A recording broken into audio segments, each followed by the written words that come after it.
sick. I'm too sick. I'm too sick. Yeah, hey, yeah, what?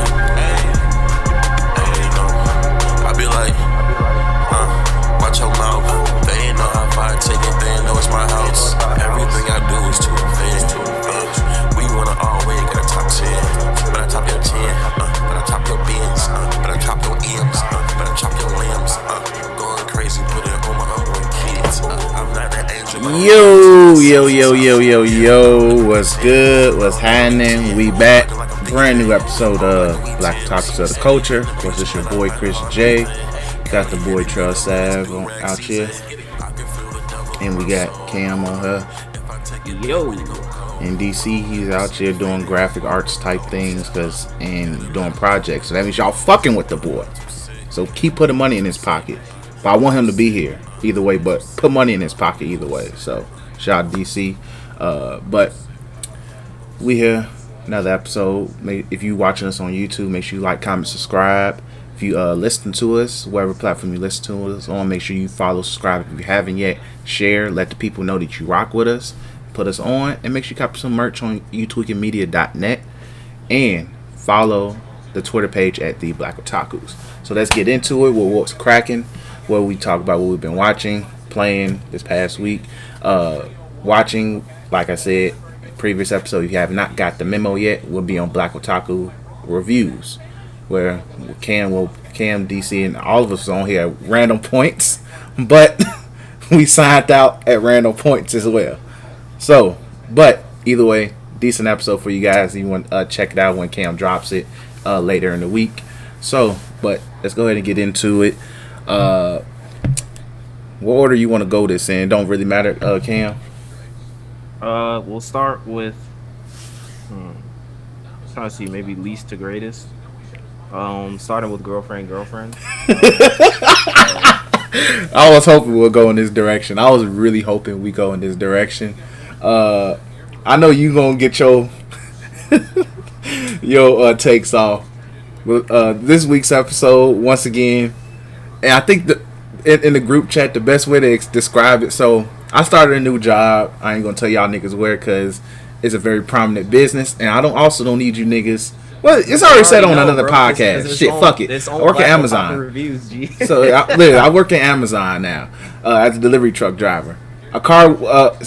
Somebody's car just magically exploded out of nowhere, and that was the best description of girlfriend that Cam ever made. Saying, "Hey, this is literally episode 3. I'm watching it," and then the funny thing is, I watched it later that night, and I was like, "I see what he means." But it's like a car on fire. You enjoy it. You can't help but watch and just see, like, yo, how much worse can this get? How much worse can this get? And this week's episode really, I'm like, yo, this is ass. But it's an entertaining type of ass. It's enjoyable ass, bro. Exactly. And like sometimes we get those type of shows where you're like, why am I watching this? But you're so enthused on like what's going to happen next and how much worse this can get. So this week's episode, Buddy, I keep forgetting his name, but he the only one I can remember names. Yeah, like only person that I remember by her is Saki. Yeah. So, but when she's on screen, it's always memorable. So like she keeps the energy up on the show. But so main character, he finally gets Saki to come back home. Whoop the bam. So, and they have another argument where she says, "I need you to tell me to do something," because she feels useless in a way. Because the other girl, she cooks, she cleans, she does chores, all this other fun stuff. And she has big boobs. And she has big boobs that she's very insecure about as well. So, classic harem situation, but my man's embraces the harem. So she comes back, she's like, tell me what to do. He says, I don't know. Be you, be yourself. I don't know. And I just want you here. So she knocks him out, proceeds, move on. He's asleep. They have her and the blue hair girl have dinner. Then they play the game together. That was I felt like that scene was very hilarious, especially because the girl sucks at video games. And Saki was just showing her what to do, sending her off. She said she put 1,000 hours into that game, and she still sucked. Mind you, that the game is a mobile game as well. It's like a mobile FPS shooter game. And the blue hair chick was like, I put 1,000 hours into this game, and like I'm not that good at it. Like, can you imagine? I did the math, and that's roughly about like, let me see, do some real time mathematics. You know what I'm saying? Don't ever say that I don't teach you anything. It's about 41, 42 if you want to round up days in a row. 24-hour period, no breaks in between. You mean to tell me 24 hour, 41 day period, you still suck at a game? You have to reevaluate your life and you have to play something else. It was some people in the comments saying that oh, but what if she enjoys it? It's like, bro, you enjoy 1,000 hours of getting your ass kicked on a first person shooter game? You do gotta evaluate life. But either way, that was a funny scene, especially the friendly fire moment, which was hilarious. So then move on. I think they go to school. No, they find out that one of their classmates potentially is a well-known YouTuber girl, gamer girl, or something. YouTuber, yeah, alleged MeTuber. Yeah, MeTuber. Sorry, we gotta use the proper term. And they go to school. I guess this is where I zoned out. I ain't gonna lie, I zoned out. Because it's so dumb, because they were saying that like the whole thing is that she was hiding. They found out that she went to the school because she had her school uniform in one of the thumbnail pictures.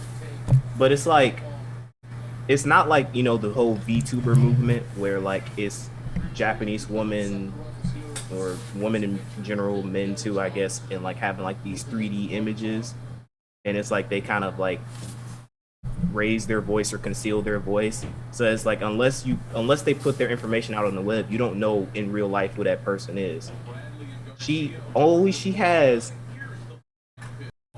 walking around in a pandemic. Like, she just has her mask on, still has her eye color, still has her hair color, still speaks the same, and she's showing her cleavage. So it's like any horny high school boy would recognize her. Who wants to really know like who the fuck is this chick, they gonna be like, oh, she goes to my school. Easily. Very easily. So I zoned out around that point till like she was talking to him. She found out the secret of like, oh yeah, so this is what y'all got. Well, guess what? I want in too. And the episode ends. I've seen lazier ways to put girls into harems, I guess. I don't know. It's my man's got it too good. Like, and the thing is like he as a main character, he's like, how can I put this? He's like Kirito. And what I mean by this is Kirito is bland as hell, right? Unless we're talking about Sword Art Online, abridged Kirito, that's the GOAT. But regular OG anime Kirito is bland and boring and uninspiring. It's like you really have to convince yourself that like, okay, I can see why these girls like you, I guess, because you have high level stats. But and you save their lives. This guy literally just exists in girl. I'm telling y'all, I feel like the mangaka, just like with Rent a Girlfriend, is projecting. Nigga was never popular in high school, never got the chicks, and now I got multiple girlfriends. That's why I feel like the show is this projection of his past that he would have liked to experience, but he never got to. Pretty much. But hey, it is what it is. Let's go move on from there. What you want to do next? Tokyo Revengers. Oh, alright. So I told you guys I gotta explain this. Cause you read it. This was all new to me. I warned you. This was all new to me. So I warned you. The backstory episode in which we find out why I think his name is it Baji? Baji and Kazutoro. Yeah, Baji, the dude with the tattoo. Why Kazutoro is the guy with the tattoo. No, Kazutoro is the guy with the tattoo. But why Kazutoro wants to kill Mikey, why he hates Mikey. So we start off with like a flashback of them going to the beach. Funny as hell scene because Mikey was in the back chilling with his lame ass bike, but he didn't give a shit. He was just like, "Hey, this is my ride." He said, "This is my ride because I know what specific bike I want." Yeah, exactly. And so, hey, I mean, when you walk around like you that nigga, bro, who cares what you got on? But basically, they get stopped by this rival biker gang, and they chastise him. They attempt to go to Mikey's bike, and he's like, "Hey, listen, you touch my bike, I'm gonna fucking murder you." And I believe Mikey would do that. So basically, they're on their way to the beach. His bike runs out of gas, so they play a game of rock paper scissors to decide who's go fetch. I'm telling y'all, bro. That nigga Mikey different, bro. He really got all these people who I'm assuming are older than him bitchified. So he's like, we go play rock, paper, scissors, and whoever loses, go fill my gas up. So Baji loses and he goes to fill the gas up, but he gets stopped by the rival gang member, and they start beating him up. But you see that they're about to like trash Mikey's bike, like by swinging a bat on it. He defends it. And he's like, you're not gonna touch, this is my commander's bike. It's precious to him. You're not gonna. I fucks with it. You know what I'm saying? Like it's loyalty. Honorable. It's loyalty. So Mikey sees that, like he follows him because I forgot my swim trunks. And then like he sees what happened.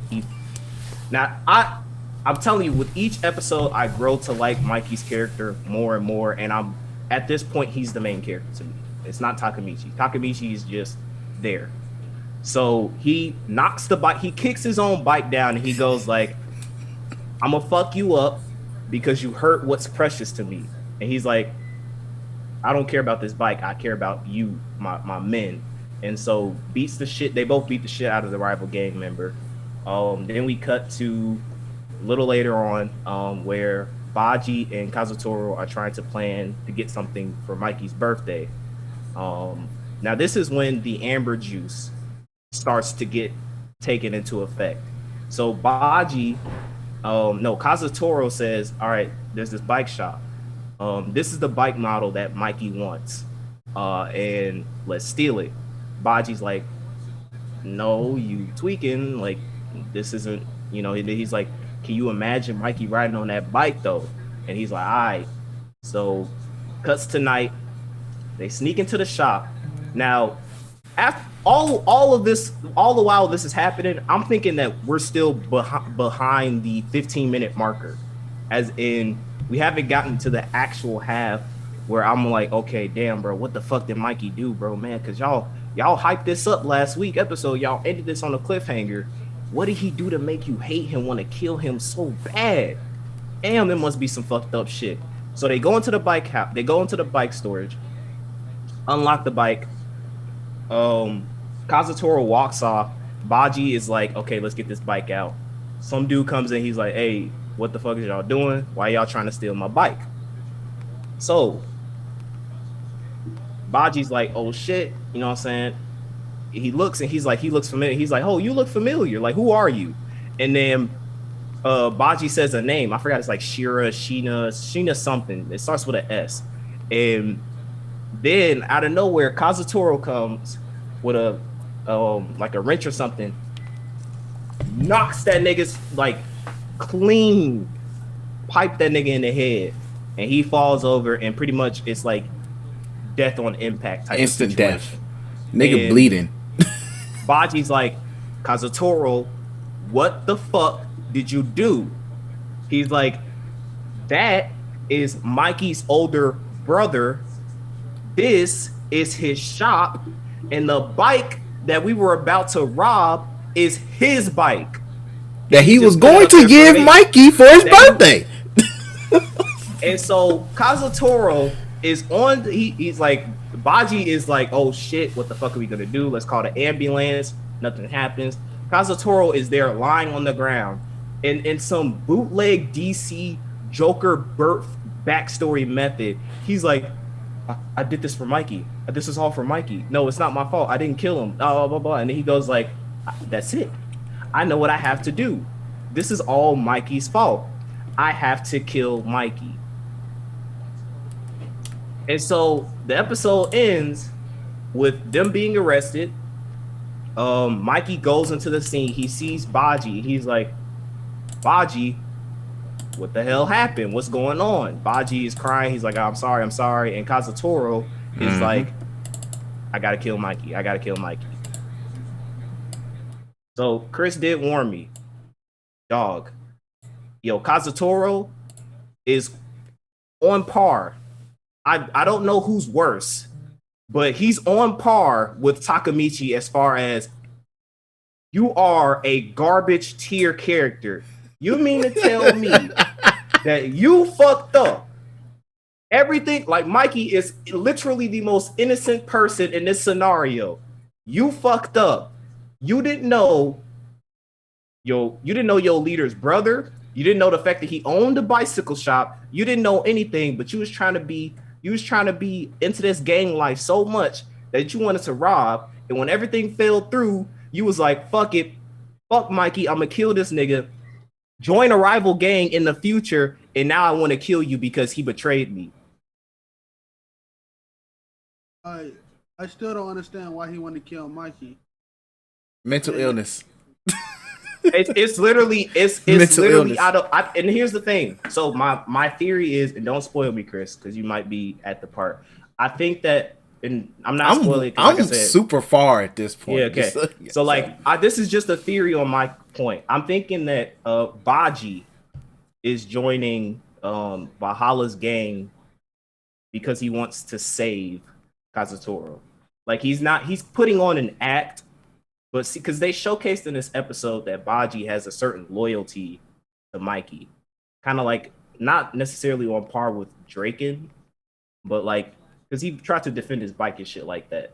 So I'm thinking that he's joining the Valhalla gang to kind of knock Kazutoro back into a sense, like, you fucked up. Mikey didn't do anything wrong. You know, let's crush Valhalla or something like that. Because if Kazutoro is actually legit, not Kazutoro, if Baji is legit joining Valhalla because he feels like, okay, I really want to kill Mikey too, those two gotta go, bro. Like, if I'm Mikey, they dead. I'm killing them on sight. Like, this shit is stupid. So yeah, that's it for me, bro. That shit was dumb. Yeah, so just for me seeing this part animated, I was just like, I'm really curious because in the manga, it just kind of showed Kazutoro just like, I might have to kill Mikey.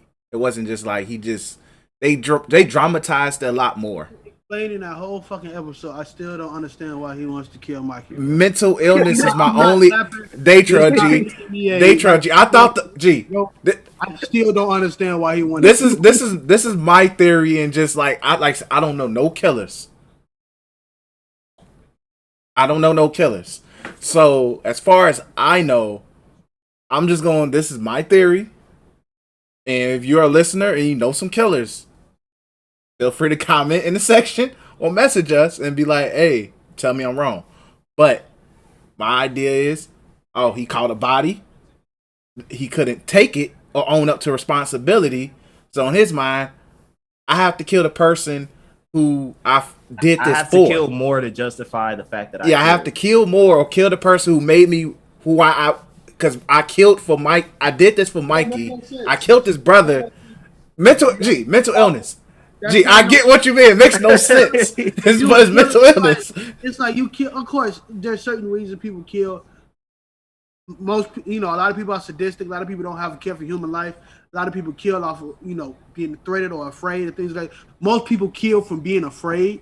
That's like where most murder comes from, is somebody killing, especially somebody first murder is being afraid or, being afraid somebody going to kill them in the future. Or, some people ain't right in the head. This nigga don't have a motive to kill. The funny thing, Cam, you notice he had a smile on his face too. Yeah, okay. So if they play him off like as a crazy character, that's cool. Hey, but the fact is before his murder, they just played him off as like a tough dude. Yeah, like they didn't show him as being like a sadistic, like, oh, I just want to kill everybody I come into contact with. It's literally he caught the body and it was immediately, I gotta kill Mikey. Well, he probably saw that body drop. He was like, "Shit, I wish I could do this to Mikey." It wasn't even that. It's like the It's moment he literally realized it was Mikey's brother, he was like, yeah. He was Mikey like too." he was literally on the ground going like, "It's not my fault. I didn't do this. It's not my fault. I didn't mean to do this." And then he's like, "It's Mikey's fault. Yeah, Mikey. This is why I did it." And then now I'm gonna kill Mikey. That's literally what happened. I guess it's kind of like he have his own, like y'all talk about the other shit. I'm about to get a headache from that shit. But he have his own like, reason for revenge. My first body, an accidental body, is for because I want to grab a bite from Mikey or some shit like that. Hey, quick interjection: the baby ain't shit. Wow. Well, I know he ain't Watching the shit, Rolling but Loud at the same time. He brung out Tory Lanez after that whole shit with Meg Thee Stallion said, "Hey, Man, bro, don't bring out yikes. Tory." that Then, nigga mind don't you, care. Meg Thee Stallion was two performances before him on the same stage. Hey, they played that perfectly. Whoever was the guys who Because they damn. did Meg, then T-Pain did the baby. So I guess they put because it's weird the fuck that you just slot T-Pain right between the middle of them. But I'm pretty sure that was a PR move to be like, yeah, keep these two niggas far as away from each other as possible. They've been doing that a lot lately because surprised they've been at a lot of war shows. I know we're gonna get right back to the anime shit, niggas. But even at the BET Awards a month ago, I think there was a song that they were featured on together, but they came. But no, it's a DJ Khaled song or something. I forgot. Meg came out, did her thing, ran off stage. Then the baby came out like immediately afterwards.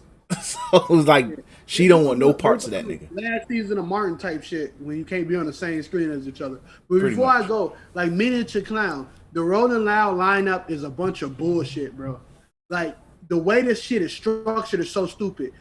For some apparent reason, Rod Wave is after. I don't even fucking know. Like Rod Wave is after T-Pain, and then after Rod Wave is Suicide Boys. Then after that is Gucci. What type of lineup is that? Gucci. what type of lineup? Like it's so weird. After the baby, it's Lil Uzi and Post Malone. All right, that's like damn, that bitch got some big tits. But like that's how it go. But like that other like you don't put fucking the Suicide Boys and have Suicide Boys is a bunch of white niggas that make angry rap. I was about to say, who are the Suicide Boys? Yeah, I was gonna say who's the Suicide Boys. Bunch of white niggas that make angry rap. You don't have the Suicide Boys and then freaking Gucci Mane. Like Gucci. you know, like, one Ross was nowhere towards the end. Ross is before even before Meg. So it's like my bag. I'm talking about anime and some shit like that. I'm mad. I'm like, you don't disrespect Guwap, Big Zone 6, Gucci. Like, Hey man, them artists is like, look, I want to be in and out sometimes, G. So don't, hey, It's a bag at that point. But yeah, so Tokyo Avengers, I enjoyed the episode, but also once again, Kazutoro is just a dumbass. Amber juice. Yeah. So let's move on from there. Let's do Remake Our Life. I didn't watch it, so you go ahead and talk about that, Cam. Okay, yeah. So this episode was about the blonde hair chick. Basically, they did this this short film at a beach scene. We didn't get to see the movie at all, so I'll explain it later. But like everything that happens afterward kind of falls off for me because it's like I didn't see the original video, so I don't know what you guys are talking about.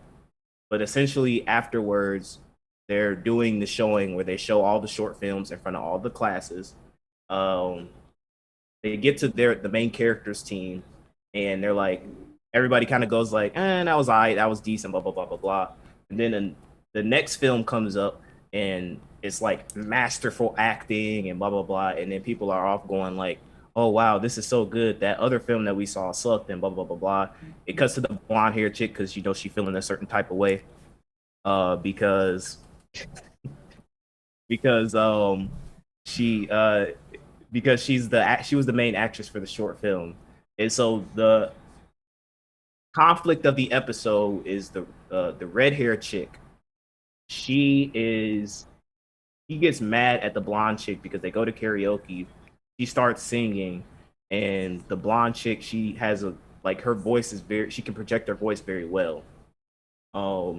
And the red hair chick basically, you get the classic cat fight shit where red hair chick's like, "Oh my god, you have so much talent and you're wasting it. Like, do you want to be a singer or do you want to be an actress? Like, you're not doing. Are you only becoming an actress because you're afraid that you suck at singing? And that's why you don't want to pursue it." Blonde hair chick runs off, and the red hair chick is like, "You can pull me out the team if you don't want me here anymore." Drama slice of life drama bullshit. But basically, the main character. This is funny because I keep forgetting that this anime takes place in the past. I keep thinking for some reason that it's in current era. But basically, the resolution to this episode is that he goes like, "Okay, when I was an adult, I used to do a lot of editing for songs, and I had to do it by myself." And so basically, he takes her voice because she can project her voice very well, but she's tone deaf, and he basically audio mixes her voice, and then he goes like, "Yeah, this is your voice, and I edited it." And then she's like, "Oh wow, yeah, now I can really become a good singer." Gee, that man created auto tune. Yeah, he was just like, he's like, "Yeah, this is your voice," and he's like, "All I did was just change the tone a little bit, but it's still your voice." Gee, my man. And then she's like, "Oh my god, I'm so happy! Like, I want to, I'm gonna start taking singing seriously. I'm gonna pursue singing, and blah blah blah blah blah." And basically, at this point, because he's kind of building a mini. If you pay attention to the episode, he's building a mini harem. He already has blue hair chick, and he already has the red hair chick. This episode, like at the end, she was like, "All right, yeah, I want this nigga dick" type of activity. So shout out to the main character. It was just kind of funny though, but because the episode, like she was saying that like you can't be both, but it's like you can be both. Hell, in today's society, as long as you're famous, niggas will just want you to come on their movie, regardless of if you can act or not. Pretty much. They do it with hella singers, professional athletes, you name it. As long as you famous and you got clout in the bag attached to your name, they is going to invite you to do some acting, whether you good or bad at it. So I was just like, your message makes no sense. But that was a Remake Our Life. Oh, okay, cool. Let's go with Duke and the Duke of Death and His Maid. So I was watching that right before we recorded. Another good episode. Man, I feel so sorry. Like I said, I feel sorry for Mans. I really do. But especially the beginning of the episode where she wasn't feeling good, he was like, "Yo, what's wrong with you?" Yeah, he was like, "I can't touch you, so what's going on?" Like she was avoiding him. Exactly, but she was sick and all of that. Even though she was sick, she had super speed.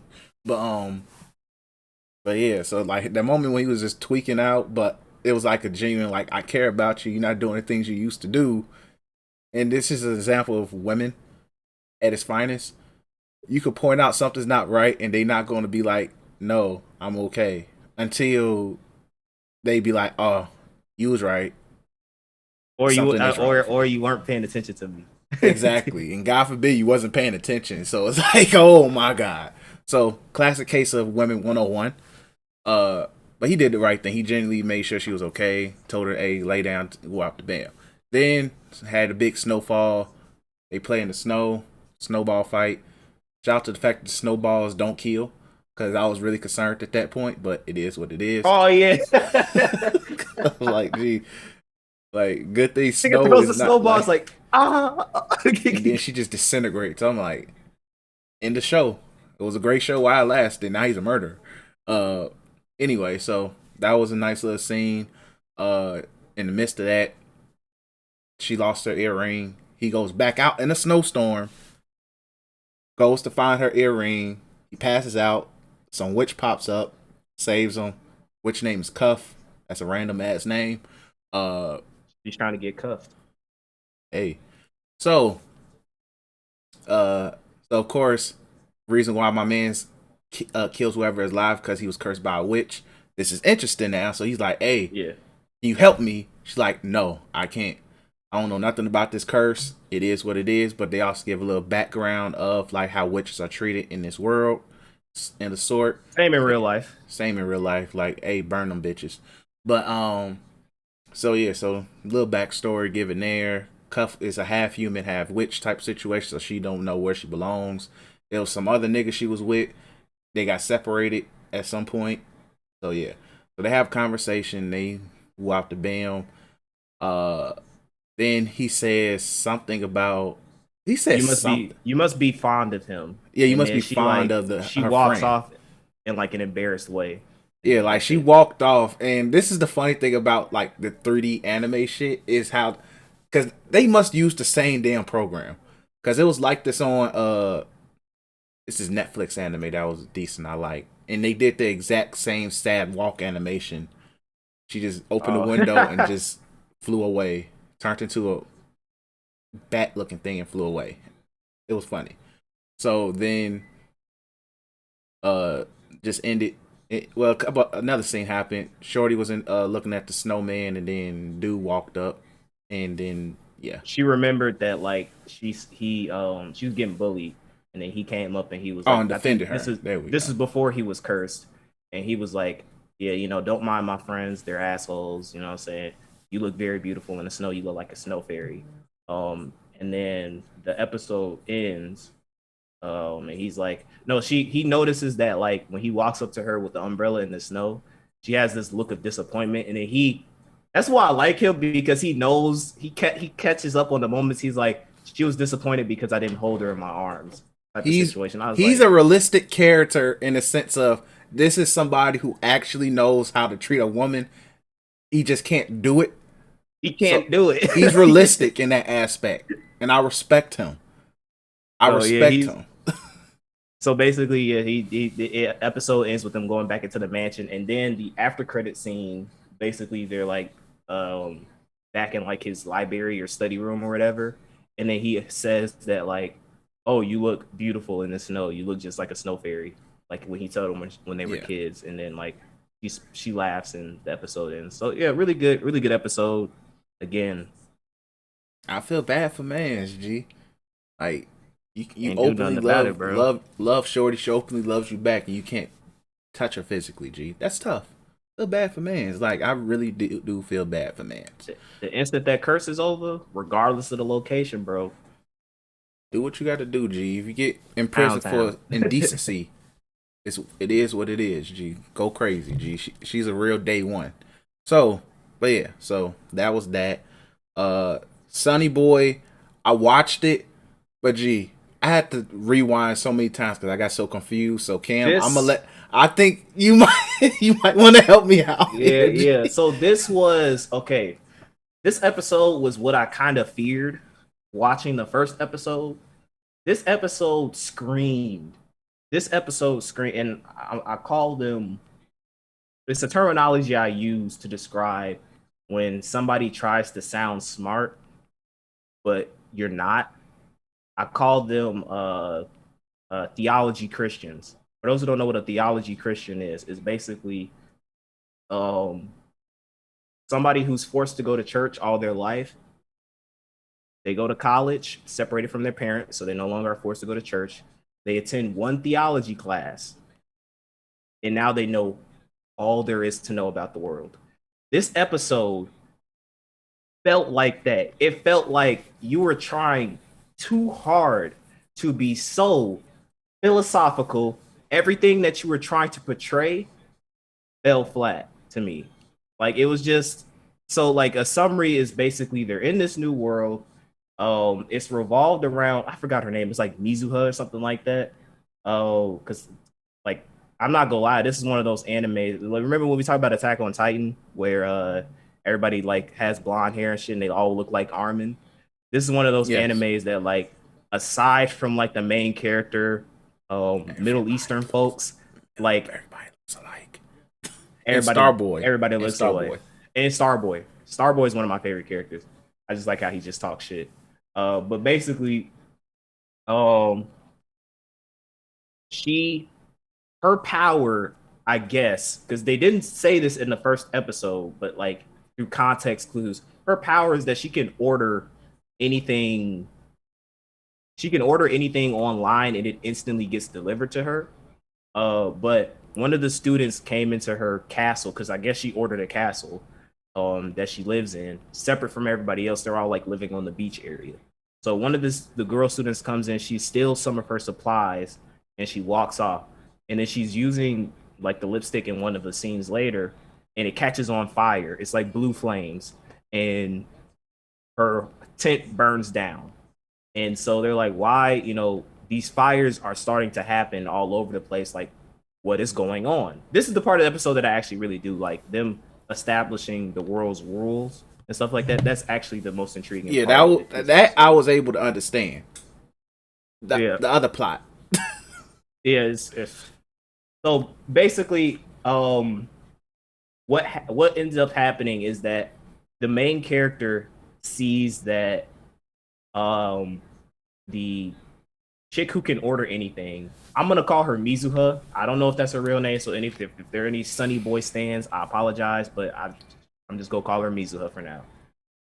Sees that Mizuha is standing in front of a tree and it's burning blue. It's burning blue flames. So he tells everybody that like I saw her do this, but then they all assume that the blue fires are her fault. So basically they kind of start to chastise her. They go back into a backstory for her. So I guess some backstory that happened between her and the student council president. I'm assuming there was something to do with one of the teachers at their school. Now, I don't know if they're going to go into detail of this, but I'm assuming they had some type of relationship because according to the backstory, at least what I established, she seems to have liked him in some capacity. And as a result of that, I think something happened with the student council president in which he got him fired or something like that because he had a ring on in the backstory and she wears the same ring now. So something happened between that teacher and as a result of that, she's a very distrustful character. She has 3 cats. She's searching for one of her cats that goes missing. And that's when the students start to harass her because they think that the blue flames is tied to her. And then you get this nice little scene with Middle Eastern folks. I actually like his character. Like he was kind of there in the first episode, but like I'm starting to like him more and more because he's like one of the characters that starts to get shit done. But apparently, I guess his power is that he can just create video game references because he hands the female main character a Tanuki block from Super Mario Brothers. Yeah, 3. I noticed. I was like, what the fuck? She punches the box and then she turns into a Tanuki suit and then it catches on blue flames. And basically, he establishes that this world's rule is fair trade. So you can't take anything from me without without me giving you or you giving me something fair in trade. So they established that the blue flames were as a result of them taking stuff from Mizuha without any fair compensation. So main character finds her cat. They deliver the cat, and they also tell her, "Hey, listen, you gotta speak. You gotta speak up for yourself. You gotta, tell them that you didn't do this." She tells everybody that like the blue flames aren't my fault. But then she also says that like but the last night when I had ordered all the cash to fall from the sky, that was me because I just want to see you niggas burn. So I apologize for that. And then she storms off. And then Middle Eastern folks basically creates a app that allows them to buy stuff and trade stuff so that they don't catch on fire. They also established that the flames don't hurt; they just kind of burn. And there's also another plot in this thing with the main character and the female main character, who is the theology Christian because I just can't stand her. I don't know why, but I just don't. I don't like her. She has to convince me to like her in some coming episodes. But basically, um she says that the main character there's a bird that flies and he dies, and the main character doesn't save the bird, and she's like, "Oh, you let another bird die," or something like that, and you let another bird die before, and it cuts to a scene in the past where like he let a bird die while he was going to school, even though I would have did the same thing because fuck that bird, I'm going to school, I'm going to work. But it is kind of relating to his character because he's a very apathetic character. He doesn't really give a shit about a lot of things. And I guess over the course of him interacting with her, he's starting to develop the feeling of caring for others or something like that. And then the episode ends with the female main character. She says that she can see the exit in which they need to go back into their original world, and that her power is compass. So the ability to get them out of the world. So that was Sunny Boy episode 2. Yeah, so it was a decent episode. It's just this is an anime you have to really You have to pay attention to this anime. You have to pay attention. Like this is not where you can just casually just be like, oh yeah, let me look at my phone, because then within that 2-3 minute span, you're like, oh, what the fuck is going on? Exactly. So if you're somebody who likes to put anime in the background, or I don't know if this anime is popular enough to get a dub eventually, but like you want to see this anime in dub, that still won't work. This is one of those animes in which you have to dedicate that 24-minute time span. It has to be you glued to the screen and paying attention to everything that is going on, because you will be confused as hell and you'll be mad at the show because you don't know what's going on. Yep. But it's really good though. Like it's really good. So shout out to Sunny Boy episode 2. You're 2 for 2 so far. I think that's it for our weeklies. Well, something I've been watching. I have started watching Titans. Because I know season 3 is about to drop, and also Tyler has been begging me to start Titans. So I asked him, do I gotta watch season 1? Because everybody says it's absolutely ass. So he just told me watch episode 1 and 2 and watch the last episode. I was like, all right, cool. Season 1 was absolutely ass. It is what it is. Trigon was the primary villain, and Raven trying to get a feeling for her powers, and just the fact that these were adult emo as niggas. That was the premise of season 1. That's is that CW or another show or another? That was remember when before HBO Max it was DC Universe stuff. Oh yeah, it was the app. Yeah. It was the app. Okay. Yeah, it was the app. So my main issue was just Trigon literally being mostly human instead of in his demon form, and then the fact that when he was in his demon form, he walked like a. It's gonna be so problematic, but it's so accurate. He walked like a tall... all right. Mark it down just in case you have to censor it. Mark this down. 2 minutes. All right. He walked like a tall fat bitch in heels. In heels. And I was just like, gee, this don't look right. Whoever did the mocap for it bogus as hell, because he walks like a tall fat bitch in heels. So yeah, I'm probably gonna censor that. Anyway, so I get through season 1. Season 2 begins. It's a lot more better. Whoever styled Starfire did a way better job. I'm like halfway through now. I'm at when Deathstroke pops up, and he has these niggas shook. Like shook.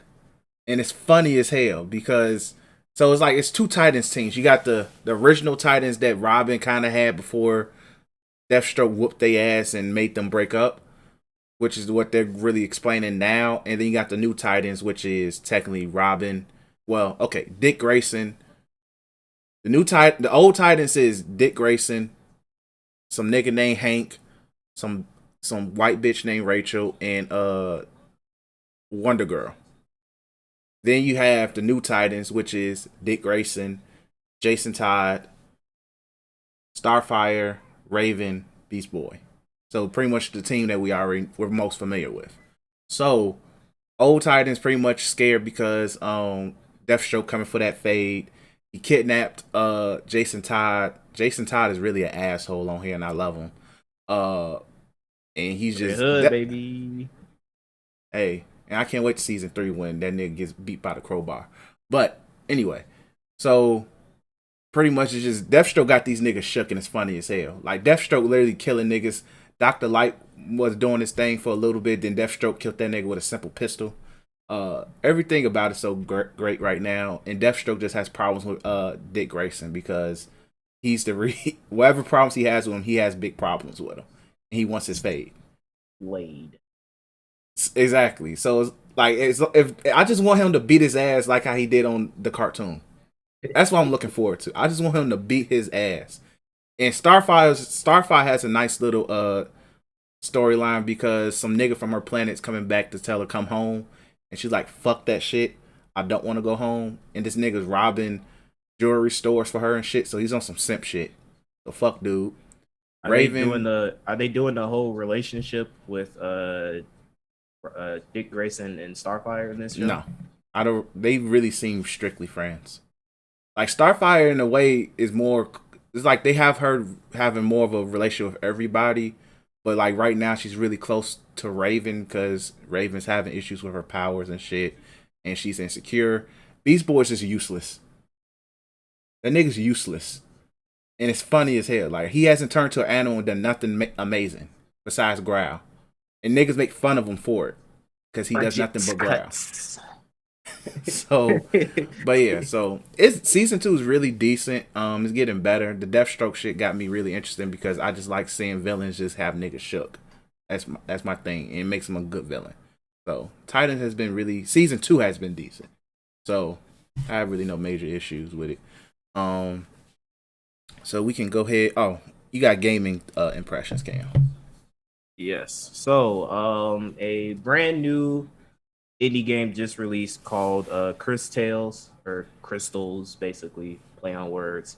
And I have kind of been loosely following this game since I first heard it announced. So the last good indie game that I played was Hades. I'm not really big into the indie game scene, but when I play a good one, I want to make sure that I mention it to everybody else because I want people to support this so we can get future releases or future projects from these talented video game creators.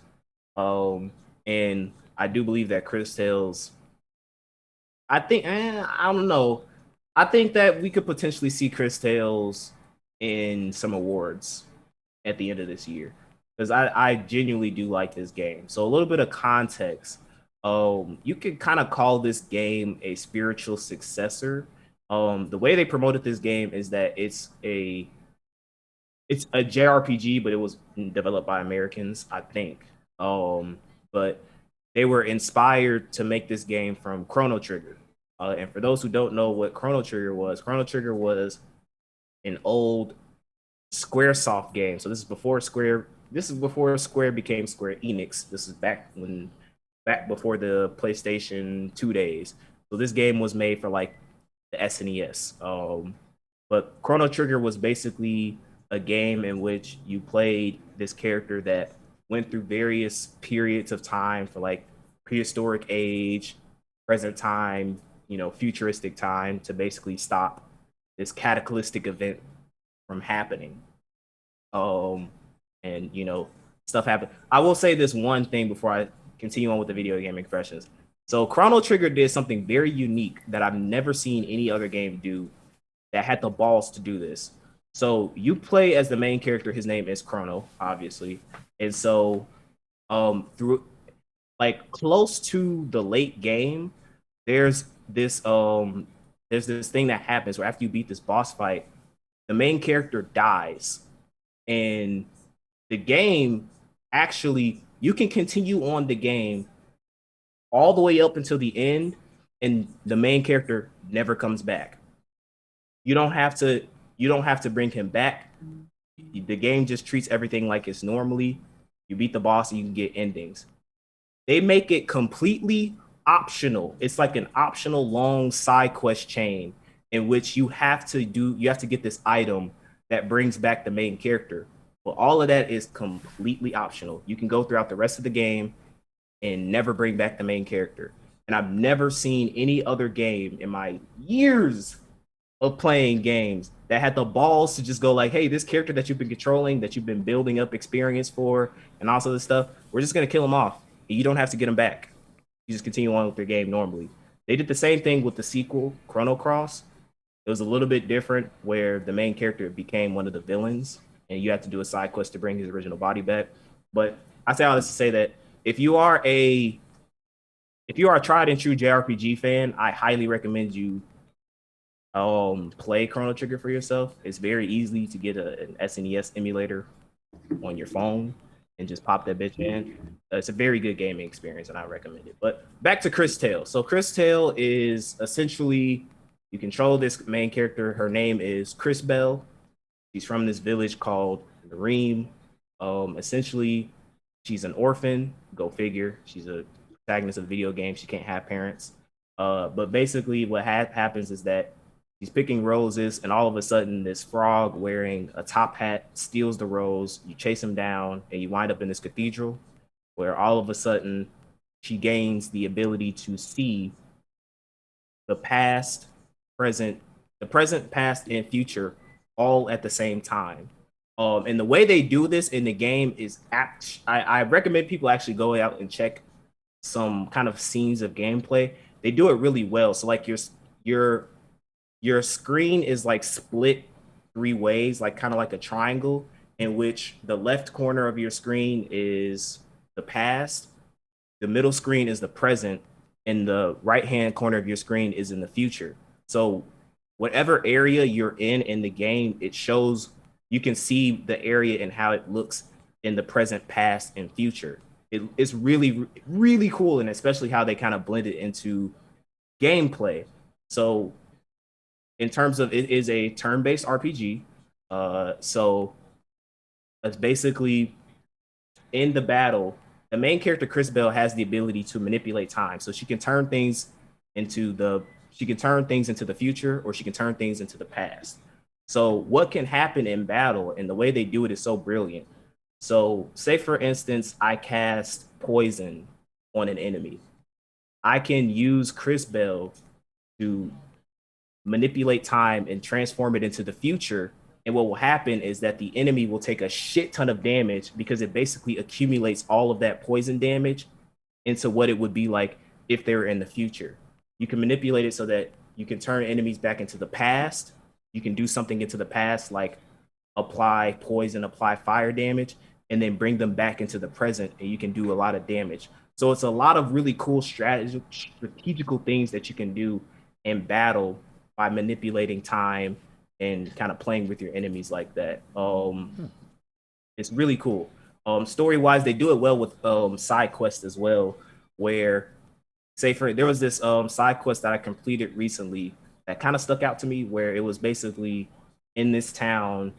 They're like a bird species, like a half human, half bird species race, and then there's this other race that's kind of like a mix between humanoid goblins, basically. And it was a side quest chain in which there was a male bird nigga, I'm gonna call him, basically, and he's acting like an asshole because his mom died, but he was really good friends with this female Sindarian. That's what they call the goblin people.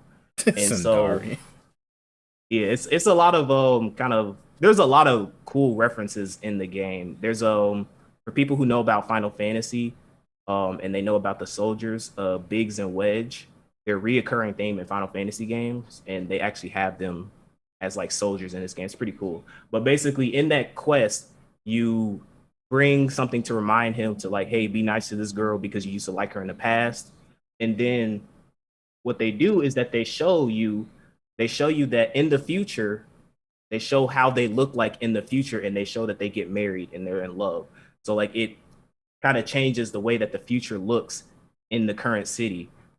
There are actual like there's actual consequences in this game where everything is choice based. So at the end of like every kind of major arc, which basically is you kind of go into a city, you solve its problem, and at the end, the game gives you a choice in which, do you want to do this or do you want to do this? Each choice is kind of based on what you want, and it's a choice in which not everybody in the city that you have established is going to like it or not. There's also another really cool thing in which this game has, in which I've been wanting RPGs in general to kind of utilize this, in which side quests actually matter. Depending on the side quest that you do in the game, it actually affects how many choices you're given towards what city area you're in. So to give a quick example, there's a city that's in this volcano. Weird shit. The volcano erupts, but there are side quests that you can do in the area in which there's a levee system that you can activate to prevent volcanoes from going into the city. And then there's another side quest in which you can activate, in which you discover that there's an old drainage system that drains out the lava so that it doesn't like affect the city that much. And at the end of that kind of city's arc, the volcano erupts, and you're given, if you do the side quest in which you discover that there's a levee and that you discover that there's a drainage system, you're given a choice to activate both systems so that you save a lot of the people in the city. But if you didn't do those side quests, you're only given one option, which is to evacuate the citizens. In which, if you do that, a whole bunch of people die, and it's bad for the city. So the game gives you things that actually matter, that change how the future and the past and everything works as far as that. And so for this to be just an indie game and have so much depth into a concept that Chrono Trigger explored, in which I really enjoyed when I played that game way back in the day, and for them to kind of take on that kind of succession and do it in this way, in a very unique way that I haven't seen in any JRPG ever, I very happy. I played this game for like the game. They said this average playtime is like 20 hours.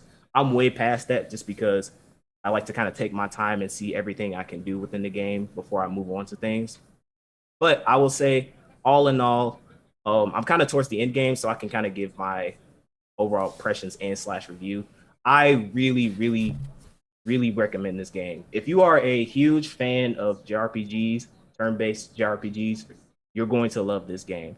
This game also has every line of dialogue in this game is voiced too, which I wasn't expecting. So that's pretty cool. And the voice acting in this game is actually really good as well. So yeah, the story's good, the characters are good, the gameplay is absolutely phenomenal. It's very unique in how they utilize, turning things into the future, turning things back into the past, manipulating status elements and things like that. And side quests actually matter, and there's actual choices that state how your playthrough experience of the game is going to be. So I would give this game a solid. This is a surprise hitter for me. I give this game a solid. It's, to me, I have literally like no complaints. I give this game a solid 10 out of 10. I think this is one of the best indie games that I have played since Hades. Now, I did not beat Hades, so I can't really say what I would have given Hades if I were to compare it to Hades, that being an indie game. But I very much, and to even put it into further, this is one of the best JRPGs, because it was made by an American studio. It's one of the best JRPGs I've played in recent years. Like I got Persona 5 vibes, like my enjoyment of the game by playing Persona 5. So like Chris Tales did an amazing job. This was a surprise for me, and I was like, damn, this is a really good game. And so I definitely want people to know about this, since it's an indie game. So obviously it's not going to get that much buzz. The game is only, I think it's $40. Yeah, the game is $40. So, and it is well worth its price. There's no DLC, there's no microtransactions, none of that bullshit. What you pay is what you get, and that what you get is a really good experience, JRPG experience. So that's it. I have to say about Chris Tales. Go right and support it. Hey, it's very rare we give any game a 10 on this podcast. So, hey, and Cam is JRPG master, so he's giving something high praise. Then hey, and shout out to them, man, doing a thug dizzle. And also, I do want to applaud the studio for using Chrono Trigger as an inspiration, because it is still, it's arguably, to some people, depending on who you ask, Chrono Trigger older than all of us here. Trigger, yeah. Chrono Trigger is basically, think of it like OG. Think of it what Final Fantasy VII was in the PlayStation era for the SNES. To like, yeah, niggas that's like 35 and up, that's they shit. Like that's it's like, as in basketball terms, if you ask a nigga who's over 40, they probably gonna tell you Magic or Kareem's the GOAT. You ask somebody our age, is Michael Jordan easily. So that's the comparison. Chrono Trigger is like the OG. So like to go far back and use that as inspiration, that's really dope. So let's go ahead and get into news this week. Right now the COVID Olympics is going on in Japan, and yes, and niggas is out there just doing they thug dizzle. It's a state of emergency, so they niggas gotta stay in the Olympic Village. They can't do shit. They can't. Did you hear the story that they made? Oh, they Cardboard made beds. cardboard beds to discourage people from having sex. Look, G, and then I think they showed the Mexican. I think it was one of the Mexican teams. I don't know, one of the some Mexican athletes. They showed them. They like, let's see how durable these beds is. So like I think it was like 3 of them. They'll jump on the bed. At the Yeah, they same was jumping time on the bed, and the and bed they were saying didn't that break. like we can still have sex on these. It was like, yeah, G, we bringing the hose up in here, G. Some lady said they did. She was like, no, they did not discourage us not to fuck. So they fucking. That's Yeah, all. Exactly. Like, G. They even said the mascots, like the 2 mascots, they were saying that they was fucking too. Like that's a tradition in the Olympics is just to fuck. You have a whole bunch of athletic and attractive people in one area, in one village, and then especially since they can't go nowhere else to probably be like, hey, they fucking, bro. You they come fucking. here. So, like, literally, you telling me Japan, somebody, bro? look, man, They fucking. look, man, I'm sorry, and I don't want to put this out on nobody, but if somebody, let's just say, if Devin Booker sees Simone Biles, he ain't gonna be like, man, nigga, I'm about to see if she can do a split on this motherfucker real quick. Right, Shit. cardboard bed and all, G. Exactly. So like, hey, like, you telling me some of these athletes ain't about to see some of these gymnasts and softball players sitting there doing they thug this ain't gonna come on, and vice versa. Different countries, different Exactly. Like, hey, it's like I'll probably never have another chance in my life to fuck a Switzerland woman. Let me see what it's like. Look, some of the women probably see some of the niggas on Team Nigeria and like, fuck it. Shit. BBC. Exactly. So it like, look, man, you ain't fooling nobody. But back to how this relates to anime and shit. So Japan is using anime and video game themes throughout the Olympics. Man. So like during the opening ceremony, they had like, let me pull up the track list because like this track list was very fucking huge. So because a lot of the songs that they used were from JRPGs. Exactly. And to summarize just how amazing it was for someone like me who's played JRPGs, and a little bit of context into me personally, because we'll get more into this, but here in the West, video game music is treated as not music, right? It's not. A lot of people chastise it. It's not real, whatever the fuck real music is supposed to be. It's not real music here. Even though a lot of the shit is better than some of the stuff y'all niggas claim is real music. But for me personally, a lot of the stuff that I listen to, I have like my rap artists and stuff that I listen to, some different genres of that kind of music that I listen to, a lot of anime OSTs, opening, endings, and things like that. But if you were to look at my playlist, majority of my playlist is video game OSTs. Majority of it, because video game music, for me personally, is how I get the most emotion out of anything. People have their different forms of music that gives them certain emotions. Me, it's video games. And to see that the very first song that they played during the opening ceremony was a song from Final Fantasy 13. One of the most controversial, before 15 came out, one of the most controversial Final Fantasy games in terms of mixed reception from the fan base.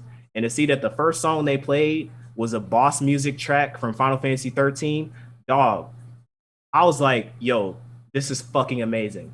During the parade of Nations, when I believe Italy was coming out, they played Kingdom Hearts OST. They played the Olympus Coliseum OST from Kingdom Hearts. How fucking awesome is that? Because it's thematic and it actually fucking relates to the Olympics. Like, that shit was so fucking dope. They played, and the thing is, I can randomly hum the Kingdom Hearts Olympus theme no matter what. No matter what, I always just randomly hum it. It just comes to head easily. You see one of the biggest sporting platforms of the entire fucking world. The entire world. And you see like, to their nations, right? Famous athletes from, other people's nations and stuff like that, walking out to fucking Kingdom Hearts music. It just goes like, holy shit. And I like the fact that Japan does it, because in Japan, they treat video game music like it's fucking music because it's music. And a lot of there's a lot, and you know that there's a lot of times when we talk about video game composers, a lot of like you never really hear about American video game composers a lot.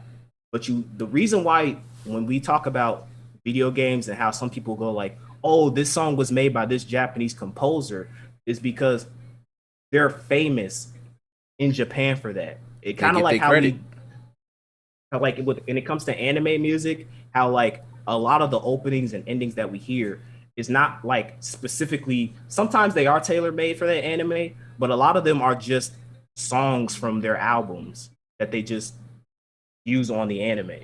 So it's like that same thing when it comes to video games. A lot of those people are fucking famous. Like Nier's music composer is extremely famous in Japan. Kingdom Hearts, OG, well, one of Kingdom Hearts' composers, very famous in Japan. And so it's like, I don't mean to sound like a bitch or get emotional or anything like that, but like it just to see something that has been so obscure and ostracized because it's not real music, and to see it being portrayed on one of the greatest stages of the world, that being the Olympics, and Japan just doing it so like, this is us. You come into where we are. This is our culture. This is what we do. And to see them kind of display it like that brought a smile to my face. Loved it. Yeah, it's really dope. Like, just stuff that's notable. Like, we already mentioned Final Fantasy, the Kingdom Hearts, Monster Hunter's Proof of a Hero. Monster Hunter has a really good soundtrack. Sonic is here. Final Fantasy has a lot of freaking showcases. And Nier got one. Soul Calibur somehow made it as well. But Soul Calibur, the brave new stage of history, that's a very notable instrumental. Track. There we go. That'd be a better way to phrase it. Track. So these fit, and then even for other sports, they have like anime songs. Like I know for basketball, they're using the slam dunk theme, and during it was a clip of during a 3-on-3 basketball thing they got going on. Hopefully, America wins that.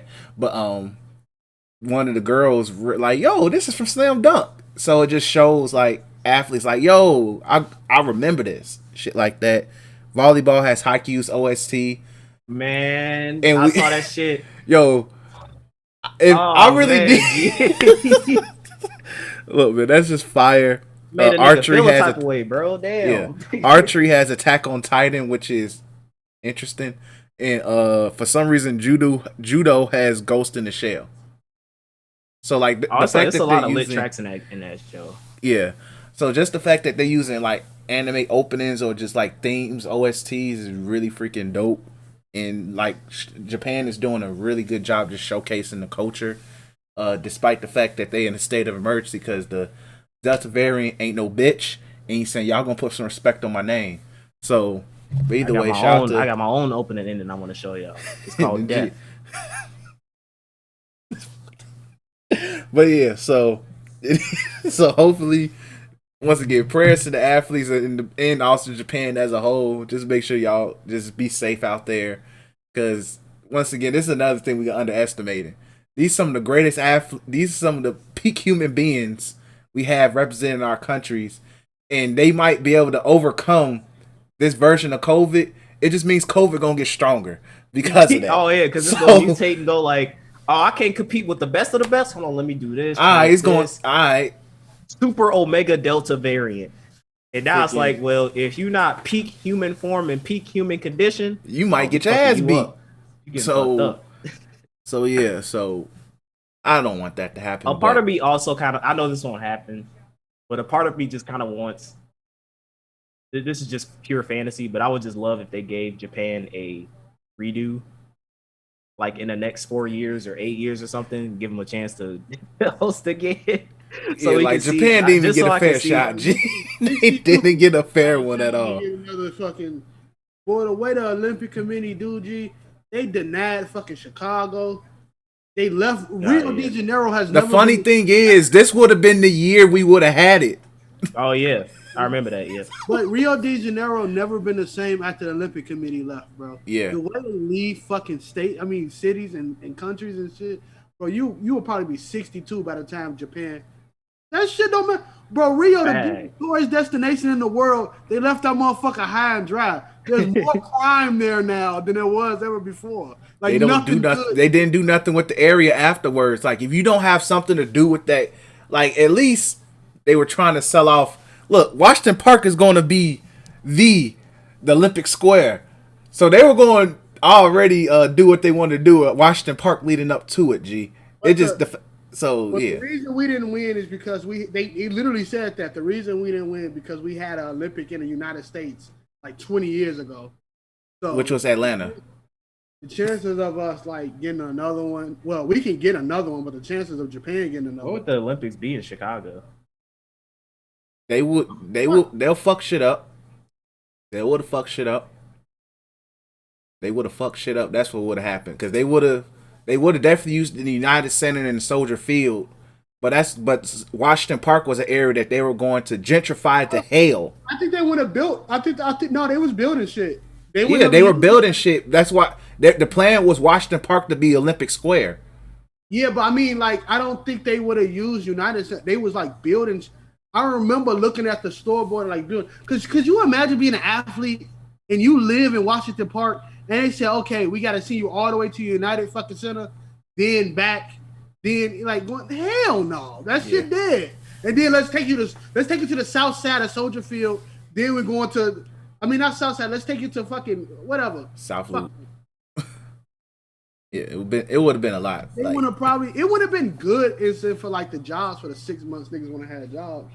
But Olympics is, man. Your job would have been hell, Chris. Yeah.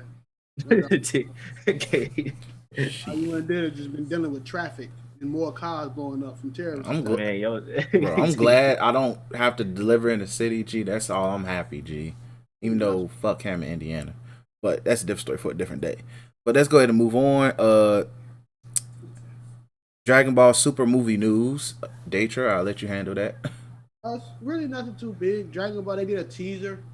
I forgot what they did the teaser at. It's literally a 22-second teaser. But Toriyama came out with concept art for characters, and the reason he made the concept art, he's low key building up the set of what the movie's going to be about.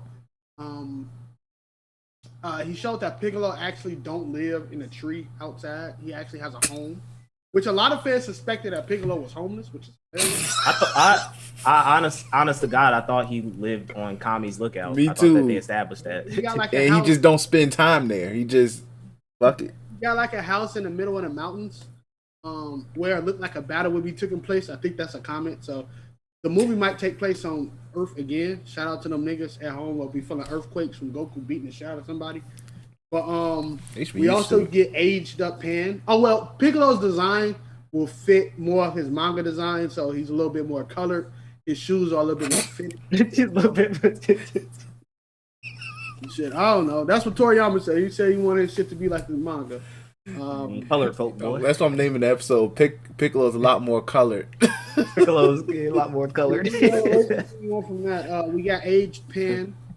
Pan. For all you weirdos out there, she's still a child. She's like 3 years old.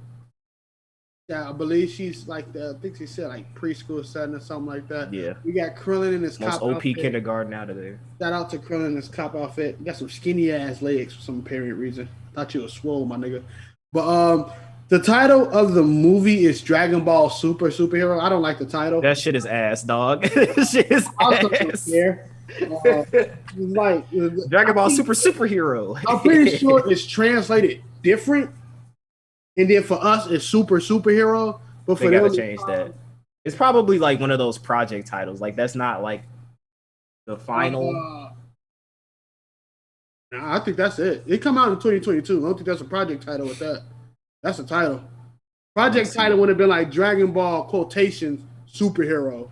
Superhero. But no, that's like the supers. I don't like it. But I don't care. A lot of people saying that this won't involve the Saiyans, which I was like, They think it's like Earth's, surrounded and like Great Sandman, which was cool, but doubt that shit's gonna happen. Literally in the teaser clip, Goku does his fucking goddamn monkey school technique in which he do the little thing at the end. That's it. Like, if you think Goku not gonna be in that movie, then they're saying it's gonna be a Z Fighter movie because the concept art they showed first was Krillin and Piccolo. Like, so okay, but it's concept art. Exactly. You're having like a problem with so like all right, so one major thing that people hate Dragon Ball for is that they don't show the other niggas. A movie that's not gonna show other niggas but has a chance of showing other niggas say it's not gonna be a good movie because it's showing other niggas. Make up your mind. I don't give a fuck what it does. I'm gonna watch it regardless. If it's bad, it's bad. If it's good, it's good. I don't think it like Goku is a fucking superhero. That's his motif. He's fucking taken after Superman. Like his whole fucking backstory in Dragon Ball is Superman. Superman. So there isn't like a situation where we are going to look into it and be like, oh, this is about Krillin. And you know what? If it is, who the fuck? No. If it is, who the fuck about like Gohan or and Goten and Trunks, and it has nothing to do with Goku and Vegeta, I'm fine with that. Good. At least we getting a little, nice little story. Trust me, we won't probably hear anything else from this until probably like December. No, probably November. We get like a trailer or something. But for right now, I'm not sinking my teeth in and making theory videos or anything like that. I don't care. Because all we did was get Goku do his little fucking pose. Which anytime Goku does that pose, I get goosebumps. Anytime Goku does his fucking stance, when Vegeta does his stance. Also, I think they confirmed that the anime that's going to be the anime is going to be a CGI movie. Like it's pseudo CGI, which I don't like. Shit, like you gotta think people, anime fans in general who don't like CGI, realize that when your favorite anime did it, they had the budget of a fucking Chicago public school. Like there's levels to this type of shit, bro. Like CGI budget. And if you're looking at like Attack on Titan, they budget for CGI ain't shit. But if you look at somebody like Dragon Ball budget, who literally can the property of Dragon Ball, they can make something look good. It is what it's like. Why isn't only an anime when we look at 3D and we say 3D is bad? That's fucking stupid. It's because a company who probably got like 4 niggas working on this shit get told, make that random car right there 3D. And they have to produce a random car 3D. Weekly episodes instead of a one-time fucking movie in which you get professionals to do that shit. So like, and it's been years since we got anything media Dragon Ball related. There's so many. The fucking Lupin movie was in 3D. The fucking Pokemon movie was in 3D CGI. Like that's kind of like the wave. Like, it's only in anime when niggas get scared of CG because they get their fucking hearts like scared because they thought they're gonna see the armor Titan again. Like, no, it's because guess what? Attack on Titan had to make that show, and they decided to make that nigga CGI for God knows fucking what. This is not about to be like fucking X-Arm. X-Arm was a project that Crunchyroll, for some apparent reason, had to pay like they sins to for that. Nah. Some intern had some blackmail on Crunchyroll executives and said, hey, if you don't let me produce my childhood dream anime, I'm finna leak this shit online. And they was like, all right, bro, we give you that. All right, bro, go crazy. Hold on. Quick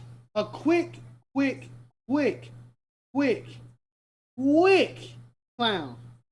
And I'm reading this straight from the YouTube page. Unfortunately, Rock Nation will not allow Rolling Loud to stream Little Uzi. Tell at Rock Nation you want to see Uzi. So the biggest performer at Rolling Loud right now. Why are they not showing him? Jay-Z. He won't be live streamed because Rock Nation don't want him to be live streamed. Jay-Z doesn't want him to. Why? Probably because it's on Tidal. So he don't want to be live streamed on YouTube. Exactly. He wants you to put that 15. He wants you to pay that's $8 to $15. You mean a multi-fucking billionaire like Jay-Z needs my measly $15? Okay. Not Jay-Z. I know. I'm just saying as a figurehead. Yeah. Rockefeller as a company. My bad. Like literally, hold on. I gotta go to the Dragon Ball movie in 2022. Maybe in January, I don't know, but they didn't give it a date. Nah, It'd that shit probably ain't be coming too out in soon for January. January. Yeah, that's what I'm saying. Nah. It'd probably be too soon. Well, we're looking at like March. I'm thinking summertime of next year. Cool. Around this time next year, yeah. For Very us, latest November. December. Yeah. For, Oh yeah, for us, yeah, because it's definitely not getting a simultaneous release. I don't think so. Wait, did Broly? Yo, no. Demon Broly- Slayer, did the Broly success get a of Demon simultaneous Slayer, release? it might. Did Broly get a simultaneous release? Remember, Okay. we watched Yeah. the debut day in January. Okay, Yeah, yeah. so- No, I was yeah. gonna say Demon Slayer is not a good example because we Yeah, just now but- got that shit on Funimation. Yeah, you're right, but it's fucked up. But Give me yeah, one so second. it's a I good, wanna it's hear- a good I want to chance. hear Dion rage out because we can't watch Uzi. I'll be back. Alright. I'll be back. Man, that's the type of content we need, man. But I'll be hurt too, man. This is Uzi's first major performance. Damn, that sucks. In So the you years. you can only see him on It's probably only available on Tidal. If I had to take a guess, because Tidal do that Tidal? shit sometimes. What is that? What is Tidal? That's the music service, streaming service that Jay-Z invested a lot of money in before he sold it to Sprint and shit. Oh, And made so yeah. So he still has ownership stake in it, but since he owns Rock Nation and Uzi's at Rock Nation management, yeah. So damn. Well, streaming wars still continue, niggas. But anyway, moving on. I think this is where we get to the fucked up news. this is we get to a Universal Clown. Yeah, this is a Universal Clown, but I need you to read because I didn't read the article, so Okay, kind let me of point pull out up the the details article. of it. Because I just saw the title and I got mad and I just didn't want to, especially with the Activision stuff that we'll talk about later. I just didn't want to see any more and stupid we gotta shit make like sure we that. read that too, because that's something we do. Gotta do a better job with this podcast is reading articles before we react. But anyway, so a Japanese man killed his parents for disturbing his anime sessions. So, Anime Corner, shout out to y'all for being a decent news source. A 59-year-old man, Japanese man, was arrested under suspicion of leaving the bodies of his parents inside of a refrigerator. Apparently, the man killed his parents beforehand for disturbing his anime sessions. According to Nishi Nippon Shimbun, which is, I'm assuming, Japan's newspaper, he left the bodies at his residence in Fukuoka City last month. On July 4th, police detained Junji Matsumoto in the parking lot of a hotel in Kyoto. Was more after the arrest, Matsumoto admitted the allegations, which of course, like Japan is 99.9%. Yeah, we're going to convict you. No matter we what. have reason to arrest you. So anyway, after entering the residence, the police found the bodies inside the glass door industrial refrigerator. The police also confirmed those were the bodies of his parents, 88 and 87 years old. The police believe that Junji killed his parents due to stress born from having to care for them. His father was hospitalized. His mother was in a wheelchair. The suspect said, "Every time my parents asked me to take care of them, I had to interrupt the anime I was watching. I couldn't stand it anymore." Apparently, his father asked him to take him and his mother to the bathroom. When it comes to his reason for killing his mother, this is so fucked up. "I killed her because she saw me kill her husband. I felt sorry for her to be alone." That's their son, dog. Hold on. Before all of that, this nigga is 59 years old. AKA, he is 6 years away from being able to legally retire here in the States.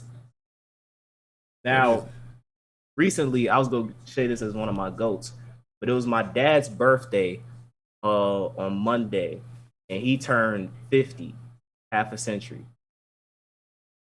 And I'm trying to compare just the mental, like, okay, 59 years old. So I thought at first I was just gonna, on some assuming stuff, I was gonna be like, does he live with his parents? But I guess his parents were living with him. Yeah, because they need care. They needed to get take care of. At that age, they need to be cared. What anime are you watching that is so vastly important that you can't pause for 5 minutes to take care of the people who birthed and raised your goofy ass? It's not like a multiplayer game where you can't pause. You can pause an anime and it's all good. Like you can come back. Like to me, I think this is like they were saying this is like stress and stuff like that. But there has to be a way deeper underlying issue as far as like his relationship with his parents. Because we could attribute this to mental illness, but it's a certain type of beyond mental illness. Oh, my bad. My brightness too high again. Oh, it's not even supposed to be that high. But here you go. This is what he watching. I was about to pull that up too. What we was on the same page. Mother of the Goddess Dormitory. He came out, you know. No, they said, did they say he was watching that show? No, they didn't. But not. Okay. This happened on July 4th. This happened on July 4th, so I don't think he was watching that. I thought that was like in the article, like that's the show he was watching that he killed his parents to. I was like, okay, yeah, you definitely are a different type of fuck. But like, no, but in all seriousness, it's just like, man, it's foul. It's like I can't even like convey into words the amount of just ungratefulness, stupidity that goes into that. Like, I'm trying to think of it in terms of like, if I were in his shoes, like my mom took care of me for like 20 plus years, and now it's my turn to take care of her. So the least I can do is if I'm in fucking anime. No grown man should ever say I'm having a fucking anime session, to be honest, anyway. But to have something saying like I'm watching anime and my mom says I need your help. I need to use the bathroom, please. Nothing that I'm watching is gonna be so important that I go like, yeah, mom, I hate you. It's like, pause. It's not like it's happening in real time. You're watching it on a streaming service. Whatever is there is gonna be there for you when you come back to enjoy it to the fullest. So take care of your parents because they sacrificed, assumedly, 18 plus years of their life to take care of you. Yep. The least you could do is return the favor. And I hope you rot, because like Japan takes their charges very seriously. 99.9%. That is a very serious crime of matricide, patricide, on top of hiding the bodies, and you admit it to the crime, and you 59 years old, the next thing you seeing is them pearly gates. And not necessarily you entering in the pearly gates, I mean, you seated at the judgment hand, and God is going to ask you, why? Like, fucked up situation, bro. Like, I feel like, just one last, I feel like what should happen, and I don't think, it's like, it's weird to say this, but it's just, y'all know, like at the beginning of Persona, how they have this disclaimer that goes like, you know, this is a work of fiction. Anything that you see, whatever that you see is not related to real life. Pure coincidence, it's whatever. Yeah. I feel like it should just be a disclaimer now on any anime that says what you're about to watch is purely fictional and is not important to your daily life. If you have other things you need to do, there is a button that you can press that says pause, and you can come back to it. Enjoy the show, but try not to enjoy it too much. I don't know. Just put a disclaimer that, because some of these niggas just genuinely cannot differentiate reality from fiction, dog. I don't think a lot of people understand that. Like, okay, this is an extreme what he did, definitely an extreme, but I don't think a lot of people understand that that's closer to what anime. I would say is probably the worst creation. We got a podcast off this shit. You know, a lot of y'all watch it more than I do, but I'll watch it. You know, I just finished Black Lagoon. Things like that. I watch it as well too.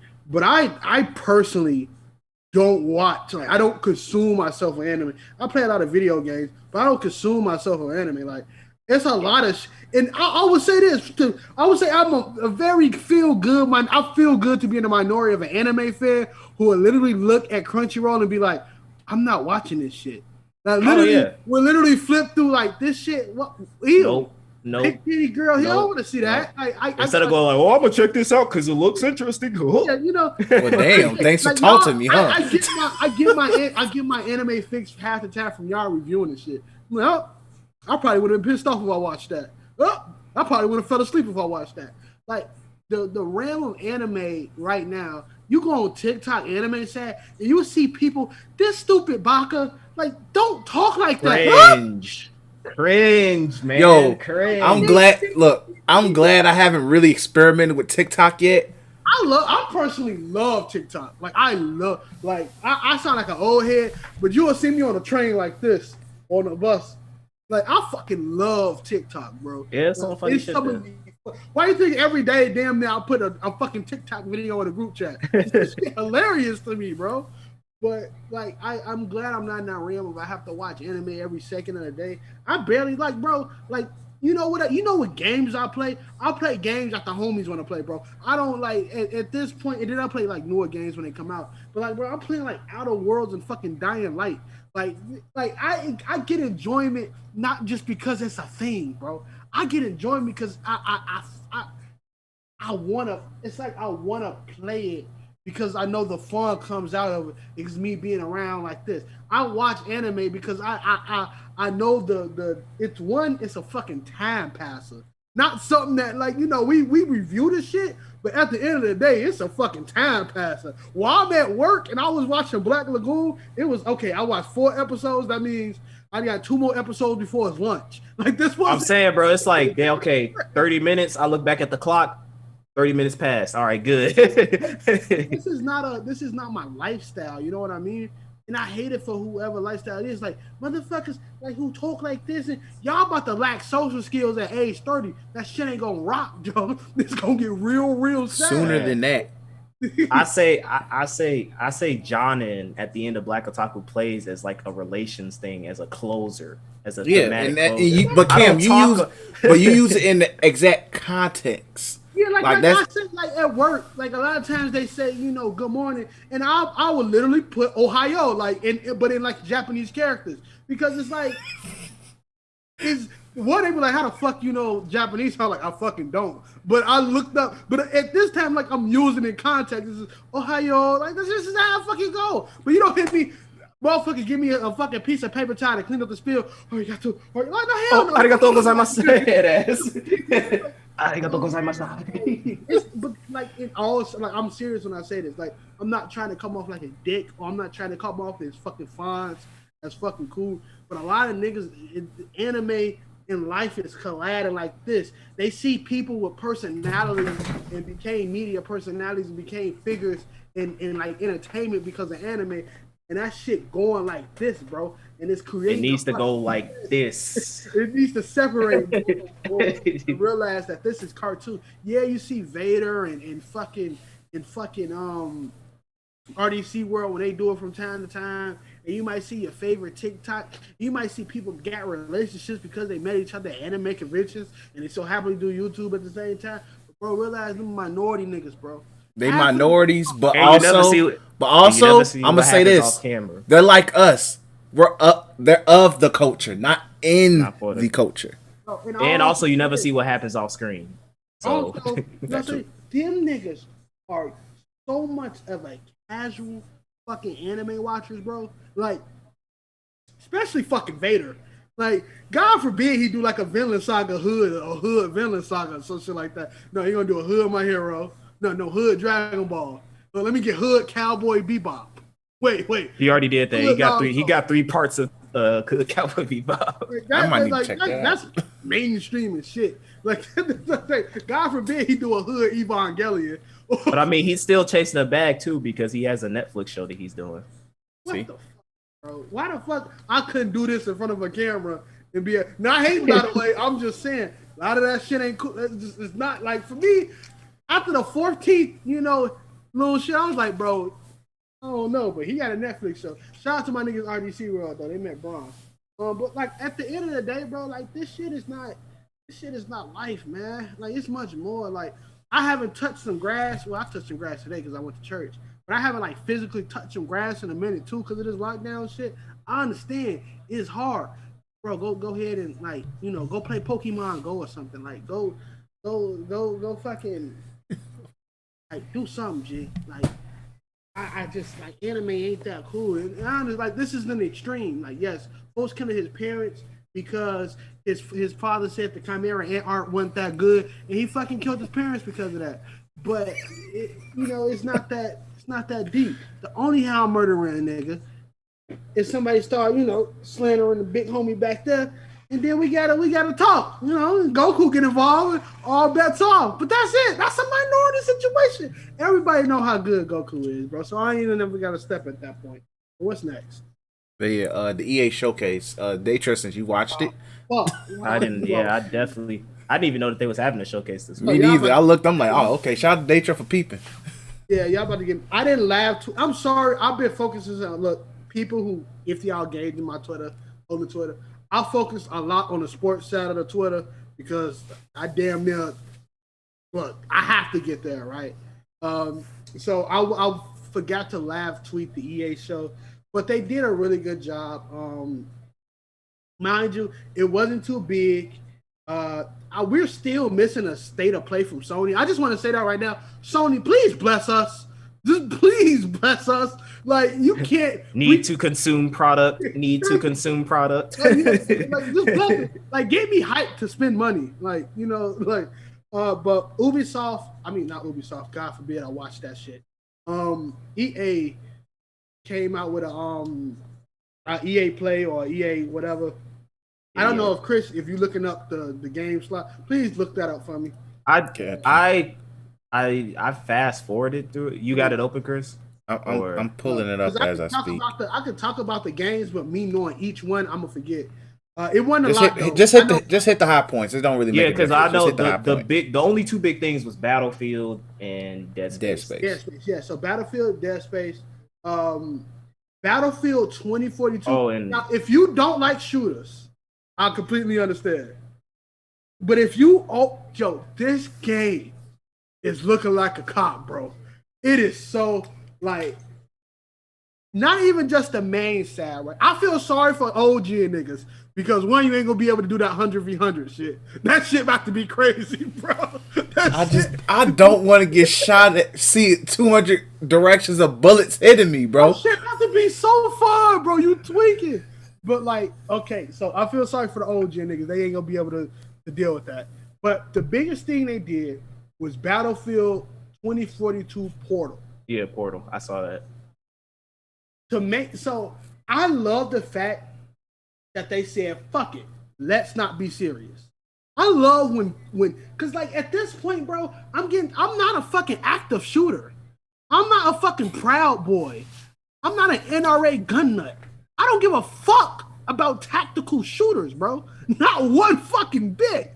I just want to pull up and I want to burn nigga off of the satisfaction, but I don't give a fuck about, okay, I gotta watch my 6. All right, bro, I got my ACOG on my FAMAS. 200 north. Make sure I put the muzzle. 240 south.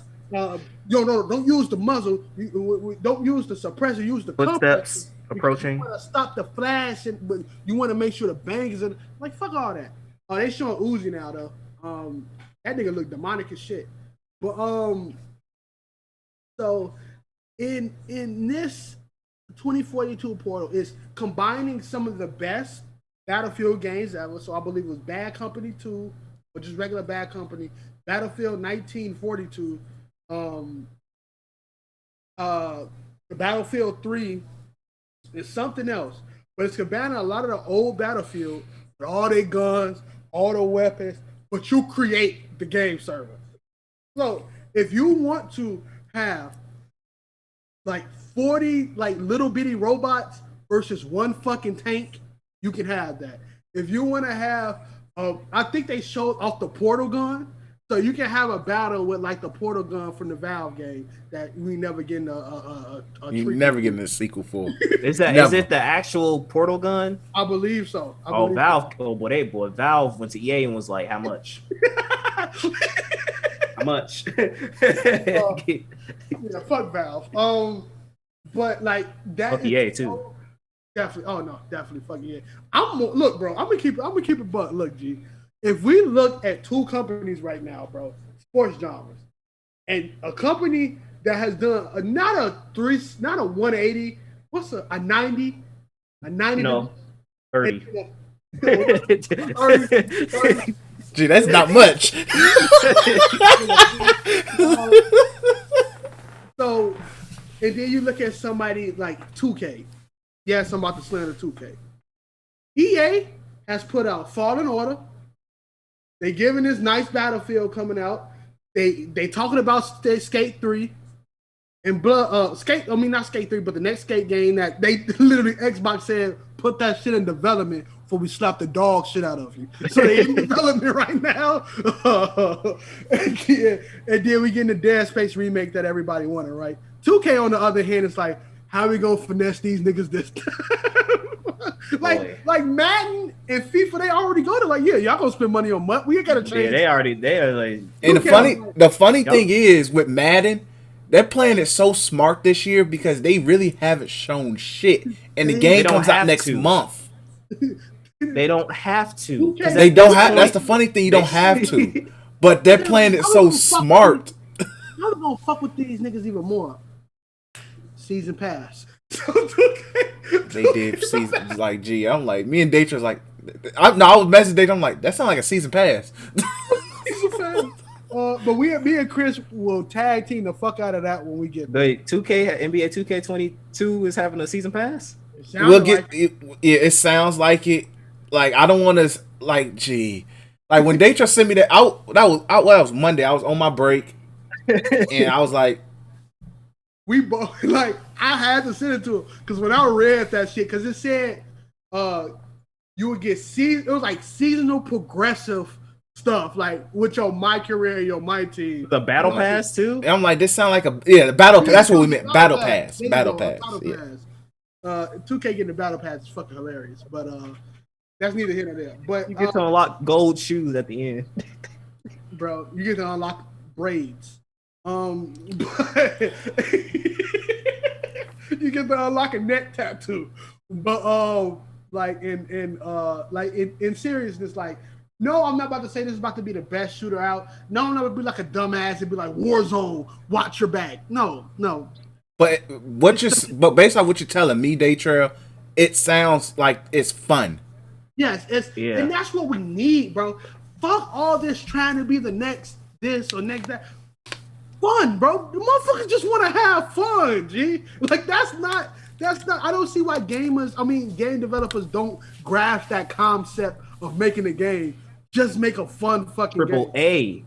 A game developers. Like, we don't. Of course, Battlefield gonna have a battle royale that no one's gonna play because the market is still oversaturated. But the way they say they're gonna keep, process of development in the game, I appreciate it. This is real quick. Dead Space, it was a teaser trailer. A lot of people went crazy. They're skeptic because it's not the same studio that's making this Dead Space game. But let me tell you something that happened after Dead Space 3. They nuked that motherfucker. That's what I'm saying. No, and here's the thing. Let me go because I'm gonna go on my fuck EA tire. The reason why I didn't care about this EA plays because fuck EA, fuck that company, and fuck everything it stands for, and fuck Battlefield. I will give it this though. I will say that because I was more skeptic on 2042 because of the whole no single player, but if Battlefield Portal, like to me, if you're like fuck trying to develop a 4-hour story that people are gonna play once and never touch again, we're just gonna dedicate our resources to making a mode that people are gonna be like, y'all want to play multiplayer? What y'all want to play? Battlefield Portal. All right, what do you want to do? Let's get drunk and make a fucking stupid ass server and fuck around with it, right? That to me, that has a lot more of a long-term appeal than if you were to say like, okay, let's just make a thematic. It reminds me of Halo what was it, Foundry mode? I think it was called. Oh, Forge. Where you could, Forge. Forge or whatever the hell it was called, where you could just kind of do what the fuck you want to do. Make your own. And Battlefield has done this previously, not to this degree, but they had it like I think before Battlefield 4. They had it to like where you could like set up servers and stuff like that and kind of make certain rules and stuff like that. But now it's more of a like, okay, this is official. You'll see niggas with knives versus niggas with like it's defibrillators. Like that shit cool, that shit is fun, and it sounds fun, and it looks like it intrigues someone like me who's on my fuck FPS game tirade. But like now I'm looking at this like, yeah, I could fuck around and play with this, play this game with the homies. But onto the Dead Space stuff. I am extremely skeptical. I don't know why niggas is hyped for this shit, because EA themselves killed Dead Space. I need y'all to realize this. They themselves killed Dead Space. Dead Space 2, now I was never a huge horror game fan, but I do recall seeing like Dead Space stuff like that, because back in my middle school, it was a popular series. And my homies had Xbox 360, so I saw them play the games and it looked pretty cool or whatever, right? So I would say that like when Dead Space 3 came out, that's when EA was on their microtransactions, pay to win. That's when they started introducing their grimy ass schemes.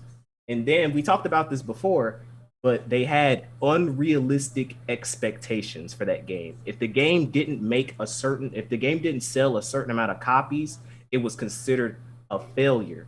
And because Dead Space 3 spit it on the community by going like, hey, everything that you loved about Dead Space 2 in the past, pay for it, please. Give me money, please. Microtransactions, please. And because all that failed, they were like, hey, Visceral, it's your fault that this game didn't do well. You're the reason why Dead Space was a failure, even though Visceral was just acquiescing to the demands of EA to modernize and casinoize the Dead Space franchise. And they were like, it's your fault, Visual. They killed that studio off, and Visceral, for those who didn't know, Visceral was also a company that was working on a single-player Star Wars game in the past. Because EA being EA, they shut it down. So now people are going like, oh my God, EA, you finally listened. Oh, EA, thank you so much for granting my desire of a Dead Space remake. And it's like, dog, do not praise EA for this. EA themselves killed off your favorite franchise because it didn't sell well, because it wasn't a moneymaker. I think the dumbest shit ever in gaming fandom is praising a company for remakes, bro. Remakes and it's a reboots. difference between praising and getting hyped for remakes, right? Yes, let's get hyped for Final Fantasy VII remake, but me praising fucking Square for something that thank you so much, Square. Yeah, like, my childhood is back again. Like, ass. you're not like they're not. Well, okay, I can say because remake is really different, right? From it's a difference between a remake and a reboot. Like in Dead Space, Dead Space is a remake for one. Oh, that Dead Space was a remake for one. But let me think of another game that got a remake or something like. But like, because Resident Evil. Yeah, Resident Evil. Like, you praise me for the Resident Evil remake. The bar is fucking low. Like, it's so fucking low. Like, yeah, it's not something that they give you everything that you had, just monitor. Like, that's not a hype, and they make you pay for a full price. That's why that's why I don't give a fuck when somebody tells me there's so much replay value. Nigga, I don't give a fuck. You turn an 18-hour game, an 8-hour game to a 16-hour game. It's not telling me to pay $60, my nigga. That's telling me I got finesse by a fucking Japanese nigga. Like, there's no fucking, like, I don't like that shit, bro. Like, I really don't. Like, I respect, like, you create, you have this big fan base, and you're able to, you push the envelope with this game, and now you want to restore that nostalgic feeling. But, like, the bar is so fucking low. Like, there is nothing that you can possibly fucking tell me and be like, oh yeah, this remake is so good and we should be hyped. It's like all you doing is creating that same game in port. That's why I say like Final Fantasy VII is different because it's low key not the same game in the way they're telling that story. But the like Dead Space, you're gonna be doing the same shit. It's just gonna be 4K, and instead of you throwing up from the motion blur, you're gonna throw up in the motion blur in 4K. So like it's not no like. I agree. Like I'm not gonna play this shit. Like I'm gonna watch. Hell no. I'm streaming. I'm not gonna play. I'm not gonna waste my money on this shit. So like, And this is modern EA. So if the shit that made you mad about Dead Space 3, you might be getting it in the Dead Space remake. They might say microtransactions. I'm looking season for pass. it to be beautiful because I was watching other. I was watching other kids play Dead Eye Fallen Order, whatever it's called. Bro, that PS5 upgrade, G. Yeah. No, but here's the thing that also kind of got me skeptical on Dead Space is that they're using that stupid ass Frostbite engine again. Oh, yeah. That engine's so horrible, man. I hate that engine. And that game was designed for sports games. No, what was it? Was originally made for the Frostbite engine was originally made for sports titles. Yeah, and it's like they keep pushing that stupid ass engine, and that engine ain't shit. That's the same. All of their games, that's the same thing for Cyberpunk, ain't it? No. So, Frostbite is purely EA. That's EA's. That's EA's child, basically. Yeah, it's like like and it's the fucked up thing is that it's a contractual. If you're a game that's published by EA, you have to use the Frostbite engine, which is stupid. So it's like because the game it's not meant. It was only meant for those stupid ass money grubbing sports games, not for single player first person shooters and shit like that.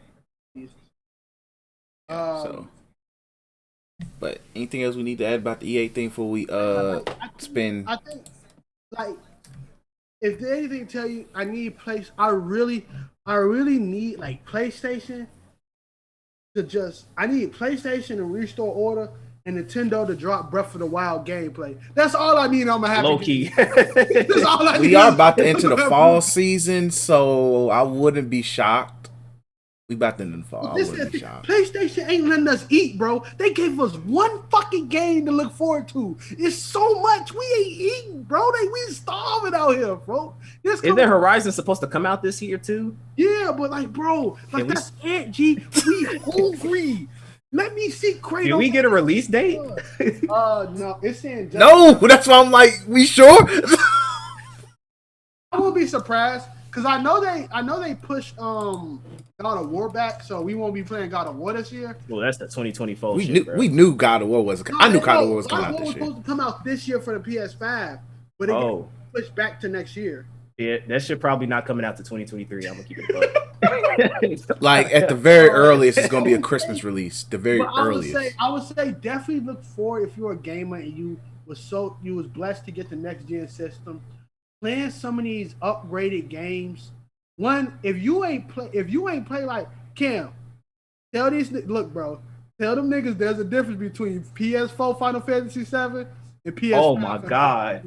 Hey, no, he ain't capping because just watching this shit, I was like, it's a difference. Yo, it's a to the point where I'm considering re-downloading. Night and day, like I was, like 2 weeks ago, I was replaying through the OG story, not Yuffie story, and I'm like, damn, load times, combat. The to get PC, the frame rates and the 4K resolution, this shit look beautiful, dog. I would say just people, y'all gonna look forward to what games are coming out. Sports games are shit. I will continuously say that. I'm tired of this shit, bro. Sports games are ass. Like Madden enhanced and 2K looking like a rehash. So fuck sports games. 2K finessing. And if 2K thing, I don't care that I am getting paid fucking money right now. If 2K thinks I'm about to spend $100 on that game, fuck out of here. Unless that's somebody buying that shit for me. Chris, you gonna spend $100 on that game? Hey, look, man. Hey, see, there you go. Hey, 2K can always. We talked about this time last year, and I did the exact same shit. So 2K can always count on Chris. That is my guilty pleasure, and I feel bad. I can at least sit there and say, Madden has to earn me, even though I want to play as Justin Fields. But Madden has to earn me. I'm just a bitch when it comes to 2K, and I admit to it. Never forget this time last year, they made this nigga pay $120. He spent $120. Niggas made a Venn diagram, bro. And Chris, how many times have you been playing? how many hours have you sunk into 2K21? Combined, both versions. No, Just PS5. Because that's why you paid. Well, you know that did destroy my first one, right? oh my god. So you paid $120 specifically for the PS5 version. How many hours have you sunk into the PS5 version? Chris, don't even lie, bro. Look, man, you know I'm bad with numbers, cause G, bro. I can tell when I go again. I already look. Daytruck already know too, cause he can look and tell. But I would probably say I put more hours into the show than I have into. I was just going to say that. Because look, I could pick up the show and be like, okay, I'm down for the bullshit. And I'm sorry, Ken, that we got the sports shit talking, but if we polish sports games, polished, the show does an amazing job. Sony does an amazing job. I never hear anybody complain about the baseball game. The only issue was this year was because since Microsoft sucked Sony's dick so hard, they're like, yeah, we'll take some money. We'll take some money from y'all and fucked up the servers. But because Xbox wanted it in. But it feels good. It looks great. The show, I got it. It's a good baseball game. I can't play the shit, but it's a good baseball game. Yeah, like I love the show. Like I would never. The show had even in just the way, and like we're gonna move on from here. But like even how they handle, like they still had like they version of Mud in My Team and shit. But you can still earn them niggas. It's very earnable. You can still buy like the extra. I think they call them decks or whatever. You can earn the fucking superstar Jackie Robinson and shit like that. You can earn them niggas. So they know how to handle it, but it is what it is. But let's go ahead and move on to Activision. Yeah, and now fuck Activision. Yeah, so like we went from fuck one AAA company to the next one. Oh wait. Disclaimer though. Let's put a disclaimer out. I mean, we small, but Activision Blizzard is really scummy when it comes to shit like this. What we're about to say is all alleged. Fuck the niggas. It has not been. Even though, trust me, I'm about to fucking slander these niggas to high hell. But for legal reasons and shit like that, what we're about to say is all alleged until it is proven, which I have no doubt, but until it is proven in the court of law, everything that we are about to say henceforth in relations to this article, in relations to what the state of California is suing Activision Blizzard for, is all alleged. So yeah. So shout out to CBS News as being this news source. It came out that video game maker Activision has been sued over frat boy work culture that has tormented women.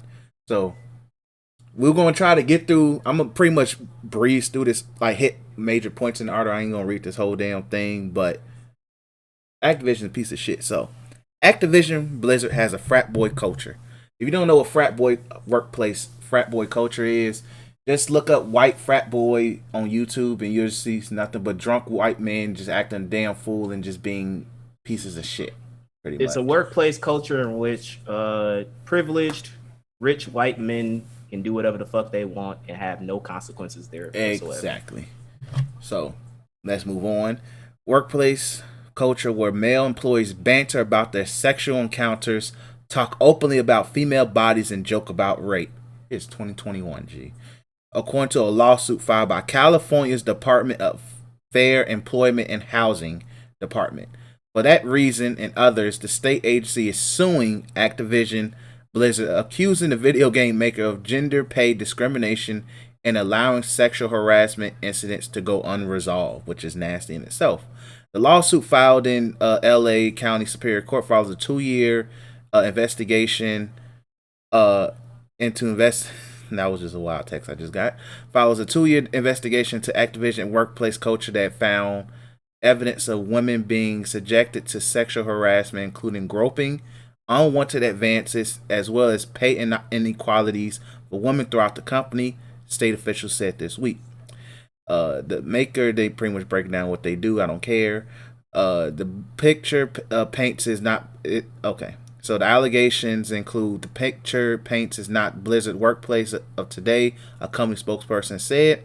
We've made significant changes to address company culture, reflect more diversity within our leadership. They admitted to saying like, "Hey, we fucked up. We've been doing better though. Fuck that." No. That's the template. They didn't admit to anything. They're just like, it's admitting to it without admitting to it. So Chris, like I know you. It's more to read, but bro, like you ain't get like some of the shit that was done. Cause I read it too, and I usually don't read the shit. I wait for y'all to talk about it. This shit made me. It is bad, bro. Not only we're not even. It is bad. Let's just at least get to some of the shit because we haven't got to actions yet. Because like you got to factor in, we know, but the listeners. So, in a lawsuit, state officials accused top executives of all white males of allowing male employees to routinely torment female workers. The workplace culture had grown so toxic that one female employee committed suicide. Fuck these niggas off that alone. And covering up a suicide. Where's Pusha T for that? But anyway, in the office, women are subjected to cube crawls in which male employees drunk copious amounts of alcohol as they crawl their way through various cubicles in the office, often engage in inappropriate behavior toward female employees. Despite complaints made by women, HR company officials never took meaningful action to improve conditions, leading to a big lack of trust between female employees and the HR team. And particularly women of color, too. Gotta mention that. A female employee committed suicide while on a company trip due to a sexual relationship she had been having with her male supervisor. Court documents state the deceased woman had been suffering from continuous harassment at work prior to her death, including an incident at a holiday party where male workers passed around a graphic nude photo of a graphic nude photo of the employee. California officials say the employment department was supposed to investigate the workplace, didn't have good faith discussions with leadership about their findings, but didn't do so. The company also said it was insensitive for state employees to mention the deceased employee. Wow, they bogus as hell. So they admitted to that the person died, but you just come on now. We are sickened by the reprehensible. Activision says we are sickened by the reprehensible conduct of the investigation to drag into the complaint that the tragic suicide of an employee whose passing has no bearing whatsoever on this case, with no regard for a grieving family. I'm pretty sure the grieving family knows of this, and they said let them niggas burn. Women were promoted slower, of course. We ain't surprised by that. Anything else we need to hit? All employees should. So yeah, that's the end of the article. So yeah, they then just did regular shit like women were treated shit financially. So yeah, so I'm gonna go first. I'm gonna let you niggas go off from there. Activision ain't shit. We've been knew they wasn't shit. This ain't nothing new. The fact that these niggas covered up a suicide is disgusting. Like the frat boy culture, like just being insensitive towards women, just being pieces of shit. I'm not surprised, but I'm not letting that slide either. Cause niggas, y'all out here doing fucking crawling around fucking floors, camping around like fucking Call of Duty dweebs and not fucking working on the game. Living Call of Duty instead of fucking playing it and fixing the fucking game. So I'm not surprised by none of this shit. It's just really unfortunate. I feel bad for any women in the company because they try to, like, women in the industry just really trying to get out here and do their thing. They just want to make fucking games and go home. But they got to deal with this type of shit. Activision, you full of shit. Plain and simple. And that's me. And this is me just trying to not go off too bad. But you covered a fucking suicide. That's not fucking cool. You covered a suicide. And then had the nerve to try to say, how dare you mention the suicide in the investigation? And then not take ownership of it. Fuck y'all niggas. Fuck y'all. That's all I got to say. Real quick, I'll let Kev go and finish it off. But two things. One, not to make light of it, just to get a laugh. Some nigga brought a sex toy on one of their trips. Like, what the fuck do you do that for? What are you doing? Like, there's two things. Like, you either brought a dildo or a pocket pussy. No, they said he bought a butt plug. Why would you bring a butt plug? Why would you bring a butt plug? So he brought a butt plug on the trip. And I'll leave that to say this. This is what happened. You know, we was talking about earlier when people don't know this. This is when them type of niggas get into the industry in which they have control. Like frat boy shit shouldn't even be the name of it. Because yes, it's frat boy shit misogynistic, of course. It's frat boy shit, privilege, yeah. But this shit is a different stage of it in gaming culture. And this is like pure omega incels. Like the top of the line, top shelf, and no social skills, incel. None of that. Even frat boy culture, most of the time them niggas drunk. And I know they said that they encourage drinking and shit, indoor office hours and stuff like that, which is you asking for it at that point. Huge issues. That's like telling me at Amazon, go ahead and sip a little bit before you drop off these packages. Bezos gonna be on your ass. Bezos gonna pop up high as hell. Shit. On Dan Ryan a fucking origami goddamn fold. Like you took a little sip. But look, what was I about to say? So yeah, all in all, just like this is what happens, man. These people are like. He's not like real people, man. They use it for size. They gotta like this is why certain situations like I just wish like if you a weirdo, you have your own weirdo space. You know what I mean? Like it's so sad that a lot of weirdo niggas got gifts. Like I think it's a gift to be able to develop a video game, bro.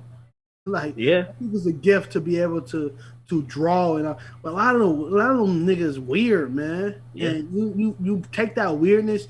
You didn't talk to nobody in school. You didn't high five nobody. Nobody picked you in gym class. You ain't getting no hoes.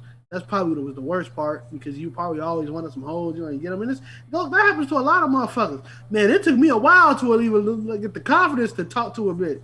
Like, let alone I hate to see what the fuck you went through. So like it's a sad situation. And it's stupid. You know, I like to make light of things, and this is a very hard thing to make light of. Somebody fucking killed themselves. So like it's really, really, really, really sad. RIP to the lady.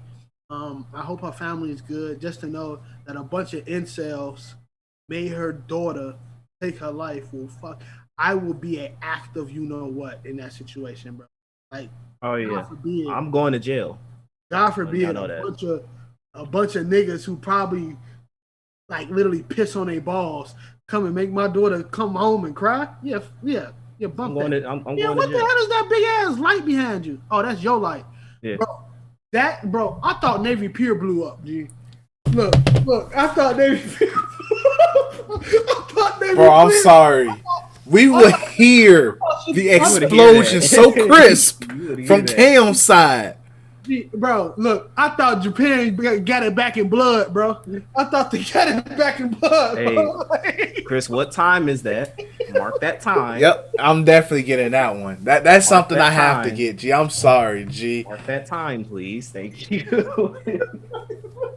Yeah, I'm definitely getting that one. Do me a favor, man. Make a compilation of all the times you had to censor me. That's tough to do. Because that includes a lot of just sitting down watching. Oh man, but I'm done. But I really thought they got it back in blood too. I'm like, no. All right, y'all. I see y'all. Like, G, there's a difference. Like, there's no way that we wouldn't hear that, G. Like, usually you see the light before the explosion because it's so big. Like, you don't hear you see the light first, and then you hear a big ass boom. So I was warning Cam that they getting it back. There's nothing I could have done if that was at that point. The most Cam can do is dive away from the window. That's the most he can do. The most I can do is die, because that's what's gonna happen. G. Hey, you about to die? Thanks, bro. I see you. That'll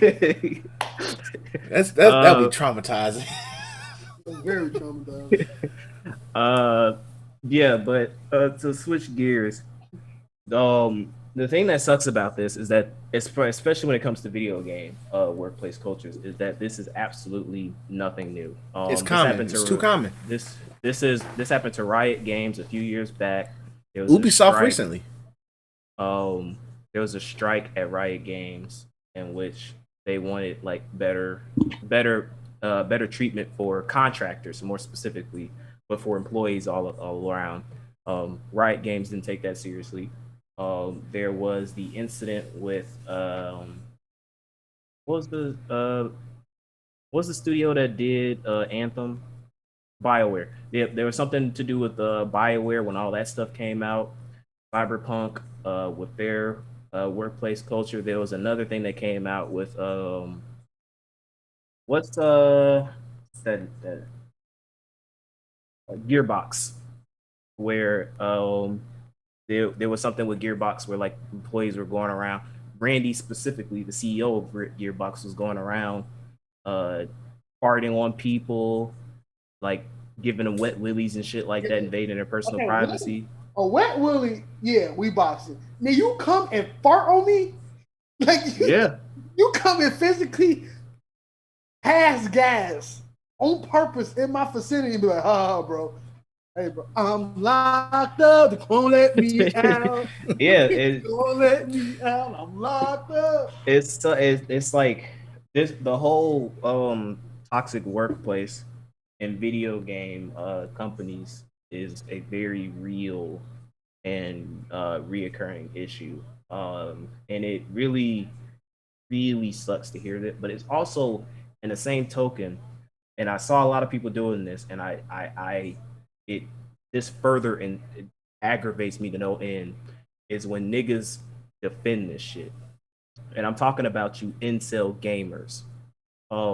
Please do yourself a favor and separate the game from the company. Yes, I know Activision made Call of Duty, and Call of Duty is your favorite game on fucking earth, and you love playing it with your homies, whatever. But just because Activision made Call of Duty does not mean that they shit don't stink. I absolutely hate when stories come out like this and gamers flock to defend the companies because they made their favorite game. Stop doing that goofy fucking shit. I love Persona 4. Persona 4 Golden is in my top 3, not only JRPGs of all time, but my top 3 video games of all time. I have sunk hours into that game. But that does not mean that I'm going to defend everything that Sega or Atlas does because they made my favorite video game series. Because it's not that deep. It's a fucking video game that I happen to enjoy, but it does not make me a blind, loyal fanboy to these niggas. Realize that there are people behind the games that you play, and realize that those people are being mistreated, specifically when we talk about women in gaming and how it is. I mean, this is, again, not a new issue. We continuously talk about fair treatment, equal treatment of women in the workforce, women when it comes to video games. I need y'all incels to realize that yes, women have boobies. Yes, women have vaginas, but they are human beings above all else, not your object for sexual enjoyment. They are there to get a bag, they're there to perform their work, and they're there to go home.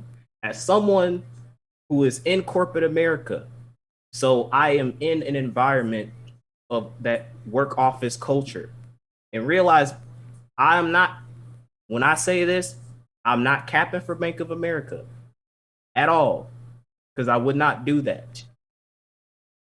But the way that they treat their employees, from what I've seen personally, the workplace culture that we have there is very good. I mean, it's to the point where like every 3 months or so, we get trainings. We have required trainings of sexual harassment in the office, workplace street. Like we have required trainings on how to behave professionally and how to behave respectfully in a workplace culture, in the workplace office culture. And it seems to me that that's missing from a lot of these game companies. And a lot of people are kind of going like, well, why isn't that the case? Well, obviously, it's not common sense there. If this keeps happening all the time, it's as a result of not accurate training.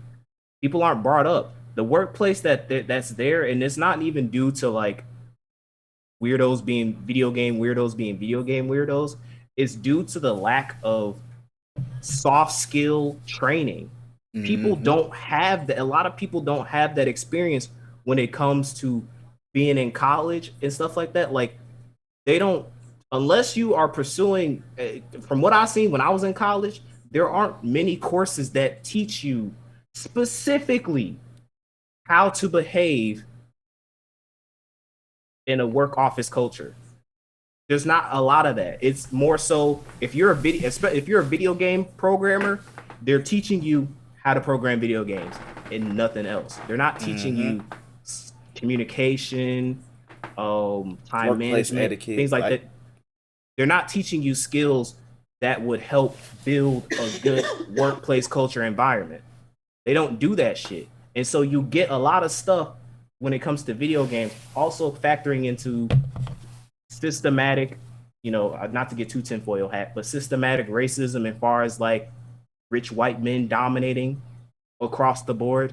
Do yourself a favor and look at all of the major gaming companies and look at all the CEO. Are they all not rich white people, rich white men specifically? So you have to factor all that stuff in, and you get these type of toxic environments, and it sucks to hear stories like this. But like I said before, when we were talking about last week when we were talking about the mangaka situation, the best thing that we could do here on the pod is continue to talk about this stuff as it comes out. Continue to spread awareness, because I need you niggas to realize I love playing video games, but I also I also want to have satisfaction in knowing that the people who made these games are proud to have been making these games. And if they are in a place that discourages them, discourages growth, stresses them out, and all this other stuff, it just goes like, damn, like it sucks. And another token to say for my niggas who play Activision games, if you're kind of thinking to yourself, okay, I have all this stuff, this news story came out, should I keep supporting Activision? I will say this: there's no problem with continuing when the next Call of Duty comes out. There's absolutely no problem that we have all this new information about what the studio or what the company is doing. There's no problem for you to still spend money and play and enjoy the game. But what you need to do is realize that there are real issues attached to this company that they need to be held accountable for. And so I say all this to say that I mean, you got the state of California, the whole state suing you. So obviously you done fucked up something big. And I'm hoping that as more of this investigation continues on, the Activision is held fully accountable for the grotesque shit that they have done in their workplace culture. And hopefully this is a good wake-up call for them that there needs to be a dramatic shift, a dramatic change in how they conduct their business. Yep. Because the situation itself is just sad. Because this is a premier. It's like a premier. This is Activision is one of the premier faces of gaming, regardless how you look at it. Like how people may be critical of Call of Duty and other titles that they have. Your regards to premier, They and do big numbers every fucking year. Exactly, and for shit like this, for one, it's a bad look on gaming. It's a bad look on gamers and the culture in itself, and it's just sad. So, and we've, like I said, Activision's been shitty, Ubisoft shitty. I wouldn't be shocked if it happens in EA, 2K, everywhere. No, it happens to EA. Yeah, so every damn near major AAA gaming company has. And it's sad. It's just freaking sad, and altogether, treat women fucking better, and be better people as a whole. Like that's what it all falls up to, and unfortunately, we're just still dealing with that bullshit in 2021. But Let's go ahead. We'll wrap this up because honestly, we clown Activision and then we clown everybody. So the like, I don't really have a true Activision, the clown. 59-year-old incel. Yeah, we got the clowns. So Fuck off, man. Yeah, so fuck them. But we appreciate you guys for listening. As always, make sure you follow us on Twitter at the Black Otakus, the one and only Black Otakus. Cop the merch, utweakingmedia.net, and make sure you. Yep, Cam got the t-shirt on right now. And if you are watching, like, comment, subscribe on YouTube. You Tweaking Media. And if you listening, just rock with just the pod in itself. Make sure you comment, like it, share it. Above all, share and subscribe. G. It's all greatly appreciated. But thanks for listening and peace. Got it.